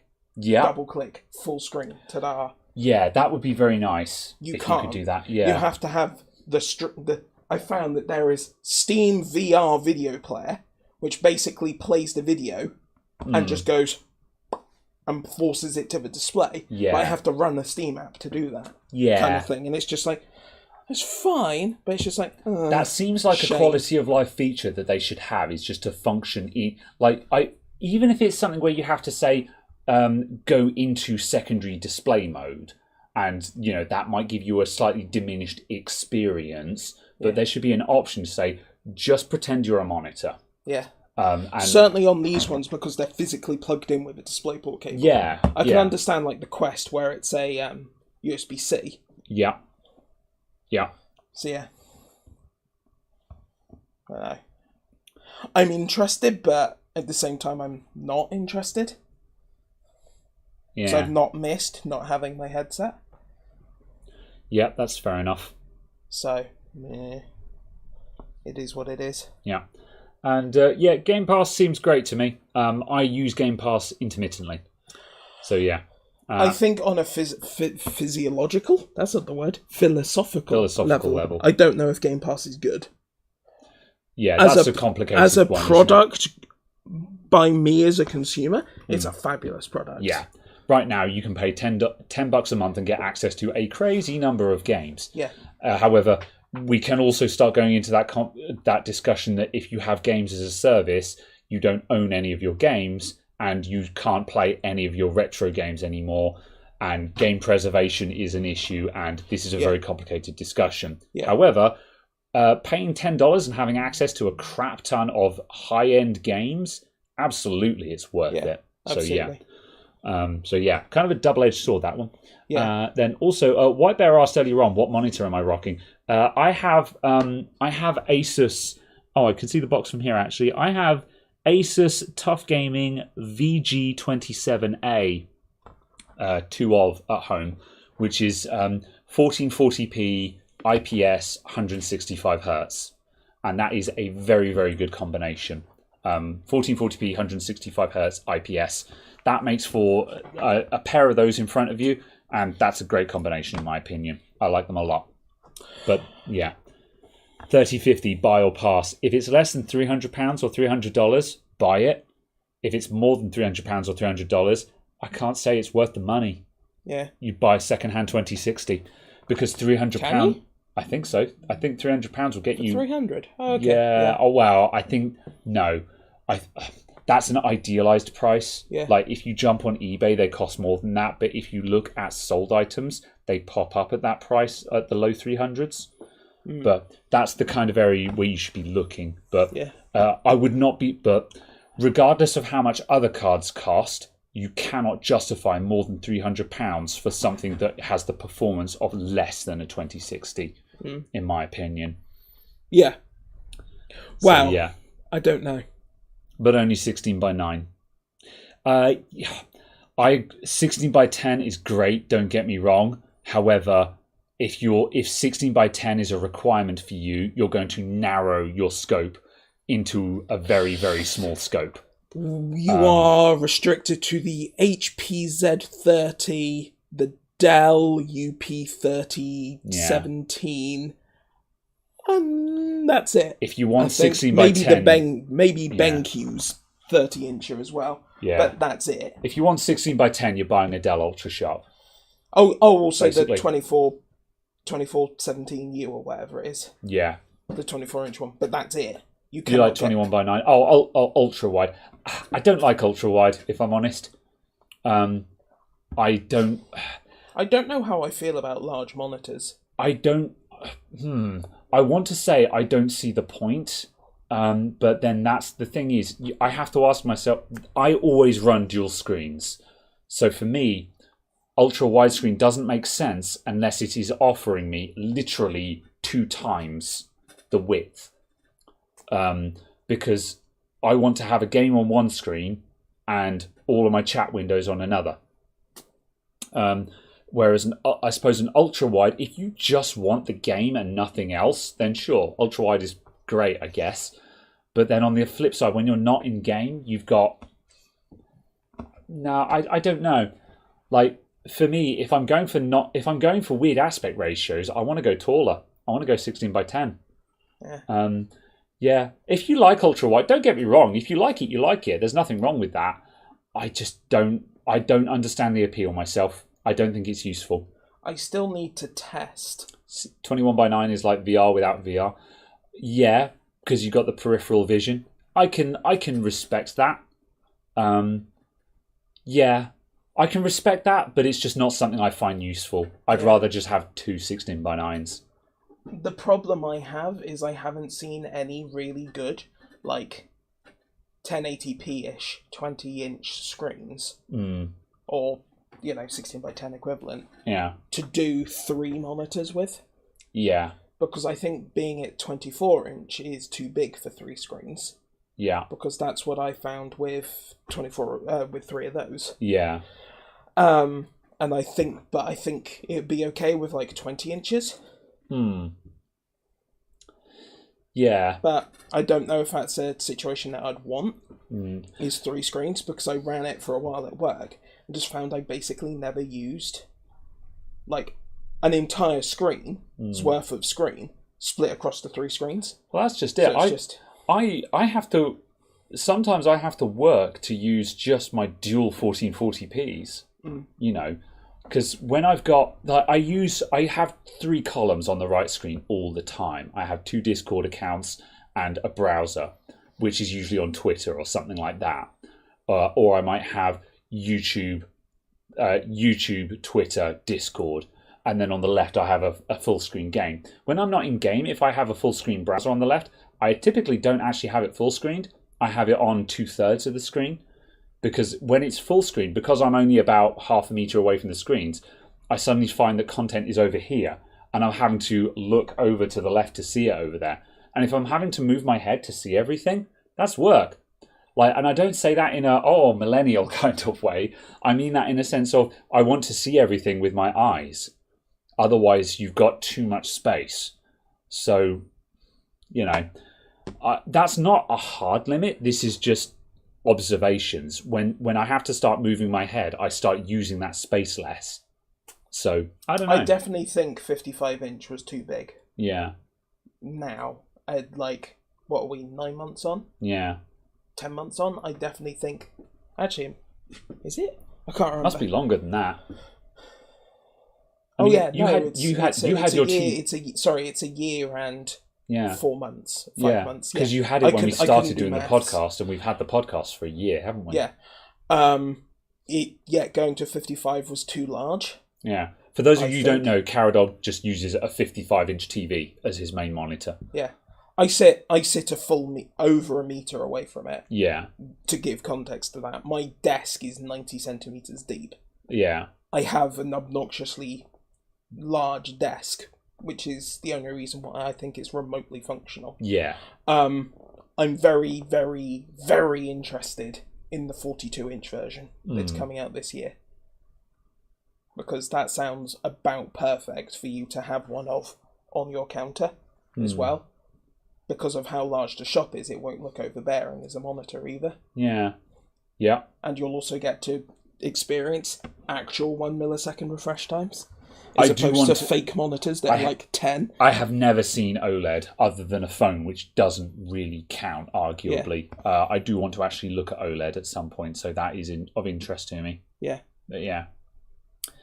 Yeah, 980 Ti was horribly mismarketed as the first proper 4K card. Yeah, arguably we're still getting there. It depends on the game you're running. That's the thing. It depends what you count. Yeah, absolutely. Yeah, because that's the thing. It depends on the game. And I don't just mean whether it's a AAA or an indie title, because, I was having this conversation with Caradog earlier on, and I've had this conversation with customers where people are talking to me about graphics cards, and I'm like, yeah, I'm running a 3080 Ti at home. And they're like, oh, how's that? That must be awesome. I'm like, yeah, it runs anything I want, maxed out. I'm like, actually, when I'm running Final Fantasy 14 at 1440p, I'm struggling for 100 FPS because it's Final Fantasy 14 and it's a decade old and spaghetti code. Yeah. And when I'm running Phasmo at 1440p, again, graphics cranked, I'm struggling. Well, I'm looking for between 100 and 120 FPS. But the point, I'm not maxing my monitors though. Really? Yeah. I mean, I might be on ultra settings though, and we both know that ultra is stupid. Really? I'm pretty sure this is when weather effects are on. Yeah, because I'm pretty sure I can do 4K 120. Yeah, again, but let's say, I mean, this is worst case scenario. So I'm just intrigued that you're having such issues with it by comparison. Yeah, this is also when you're on the campsite. And the campsite is horrendous. Oh, God. Yeah, the campsite is horrendously optimized. That's a mess. Yeah, so that's fair the thing. Enough. No, understandable. Yeah. But the point being, this is a flagship graphics card, and it does not max every game at 1440p. But that's not the card's fault, that's the game's fault. Yeah. So, I mean, as proven by the fact that obviously you can do 4K 120 on a 2060 in Doom Eternal. Exactly that. Yeah. So, if a better optimized game, we would not have these problems. So it's often not as simple as just what is a 4K card. It depends what you're running, man. Yeah. It depends what you're running. Well, it's like Flight Simulator. It doesn't matter what graphics card you've got because it's CPU limited. Yeah, that as well. Yeah. So, yeah. However, faster card is nicer to have. Absolutely. Because faster card is faster. Yeah, I mean, even in a badly optimized game, you can make it better just by throwing more horsepower at it. Yeah. You just have to throw an absurd amount of horsepower at it is the problem. Yeah, and then you hit diminishing returns like Minecraft is. Yeah, big time. Yeah. How long's Minecraft been out? 12 years? No, 14 years. Yeah, I was going to say 14 years, yeah. I meant as in release version, not betas and stuff. Yeah. It's something like 12, 14 years, isn't it? It's still much the same performance now as it was then, even though the order of magnitude of increase in performance. So, yeah, because Java Virtual Machine. Yes. Hey. Yeah. I don't know why it doesn't scale, but it just doesn't scale. Yeah. Again, you can help by throwing more horsepower at it, but you say, diminishing returns. Yeah, absolutely. because certainly when I've been playing heavily modded Minecraft, you know, it's just I've had decent frame rates with shaders, and other people on the server have been like, how are you getting that frame rate with shaders on? And I'm like, because Zen 3 go brr, you know. But at the same time, you know, when you look at the level of graphics and the amount of horsepower and the fact that your CPU utilization is still at 20%, and you're like, why am I frame rate limited while my CPU and my GPU are not at 100%? I don't know how it just doesn't scale, because though. Java. Yeah. Basically. It's bizarre. But yeah. Yeah. Isn't burning in a thing with OLED monitors? You have opinions about that. What was the deal with that? Because it's yes and no is the answer to that, isn't it? OLED will burn in. Yeah. Fact. Yeah. Is it a problem for the average consumer? I think no. Yeah. Given the fact of I have no issue with my one. Yeah. As we've established, you've had yours for more than a year. And I have no issue at all. Yeah. With it. Obviously, this is a sample size of 1. Yeah. But yeah, I have no issue with it. And I've been using it for several hours a day, every day. Yeah. Kind of thing. You know, by several hours, I mean, it will probably be powered on between 6 and midnight every day. Yeah. I'm not necessarily using it during that time, but it'll be something powered on, displaying an image. Yeah. So yeah. So it's absolutely fine on that perspective. And I wouldn't expect normal usage to see that level of powered on hours. So yeah, I certainly wouldn't use it at work. I would not use it at work because the content that's being displayed is different. Yes, which is potentially why, because like Linus has been running TV monitor and he ran into minor burn-in issues, or the start of it, but then his desktop is displaying just documents all day, which is a worst case scenario, isn't it? Yeah. So yeah. Yeah. It's also the case that I'm kind of the opinion that I'm going to just buy a new one before I care about the burn-in on that one. If you're the kind of person who's spending $1,000 on TVs, so then, if it's going to last 4 years, I'm going to have bought a new one before it's burnt in. Yeah, and that sounds ridiculously upper class problems, but at the same time, it's just like, well, again, you know, it's kind of like complaining about the cost of tyres on a Range Rover. If you're the kind of person who owns a Range Rover, you're probably the kind of person who doesn't care about spending £400 per tyre. Yeah, you know, it's the same issue there. It's the cost scales with the hardware. Yeah. You know, if this is not an item you should buy if you're not accustomed to spending lots of money on something on a regular basis. Yeah. You know, but again, that's a rabbit hole in and of itself. Yeah, but it's the fact that I foresee that TV will have the same usable life as these Dells do. Yeah. Yeah. Interesting. So yeah, it's right. I think it's time to wrap up because people need to experience proper OLEDs. Yes, definitely. I can believe that. Like I'm excited for OLED, and I still haven't seen yours, but everything I know about it, and like the thing is, I've seen like VA panels versus IPS panels and stuff like that. So based on my knowledge of what OLED brings to the table, that makes me go, I know that's going to look really good when I see it. Like when I first heard about high refresh rate, I was just like, I'm not interested in that. I'll believe it when I see it. Yeah. And when I saw it, I was like, oh wow, okay. Yeah. However, based on what I know about OLED, I know it's going to look really good. Yeah. You know, so yeah. Plasma has a much bigger issue with burn-in than OLED does now. 2021 OLED compared to Plasma at end of life. 2021 OLED has less of a problem with burn-in than Plasma did at end of its life. So it's kind of a case of we are past the worst of that hump already anyway. Yeah. And also we've got like Plasma was just naturally a problematic technology anyway, though, wasn't it? It was a stopgap technology to make big TVs. Yeah. But I just wish it had seen another generation. Yeah. Because it has a lot of potential. But anyway. Yeah. Yeah, all right. Anyway, yeah, we're going to wrap up because we've hit 3 hours and we're kind of done with our VR shenanigans. Absolutely. I'm going to play more with these because I'm really excited about these now. But yeah, thank you everyone for tuning in. Can we go for... Oh, God, we've been sitting at a black screen all day, haven't we? That's... whatever. Cam link, yeah. Sorry for the poor camera work in this stream. So yeah, it's easy to forget to change. Anyway, yes, right. Thank you for tuning in, everyone, and we'll see you guys soon. Just a quick one. John Meek says, "I've got cerebral palsy. Palsy, I think it is, isn't it? One-handed controller for the Oculus Rift. I don't know. Accessibility in things is important. I don't know what accessibility is like for VR controllers yet. Several of the games I've played, yeah, you can do a one-handed mode. Yeah. So you can use the standard controller just in a one-handed mode. Yeah. That's actually a very interesting topic, is accessibility in games. Yeah. So yeah. However, I don't think either. While we've got limited experience, I don't think either of us know enough to really give useful answers to that. Maybe 25 hours in VR. Yeah. Maybe. So yeah. Yeah. Good. Oh well. Right. Thanks for the crap cam. Sorry for the crap camera work this stream. Yeah. We'll see you guys next week with something. Absolutely. As usual. I enjoyed this conversation in English. Very good. Yep. Goodbye, everyone. Thanks Until next time.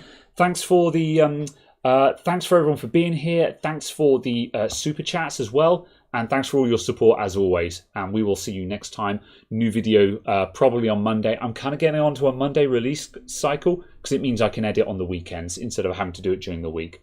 So yeah, thank you everyone. I'll see you soon. Bye. Ciao.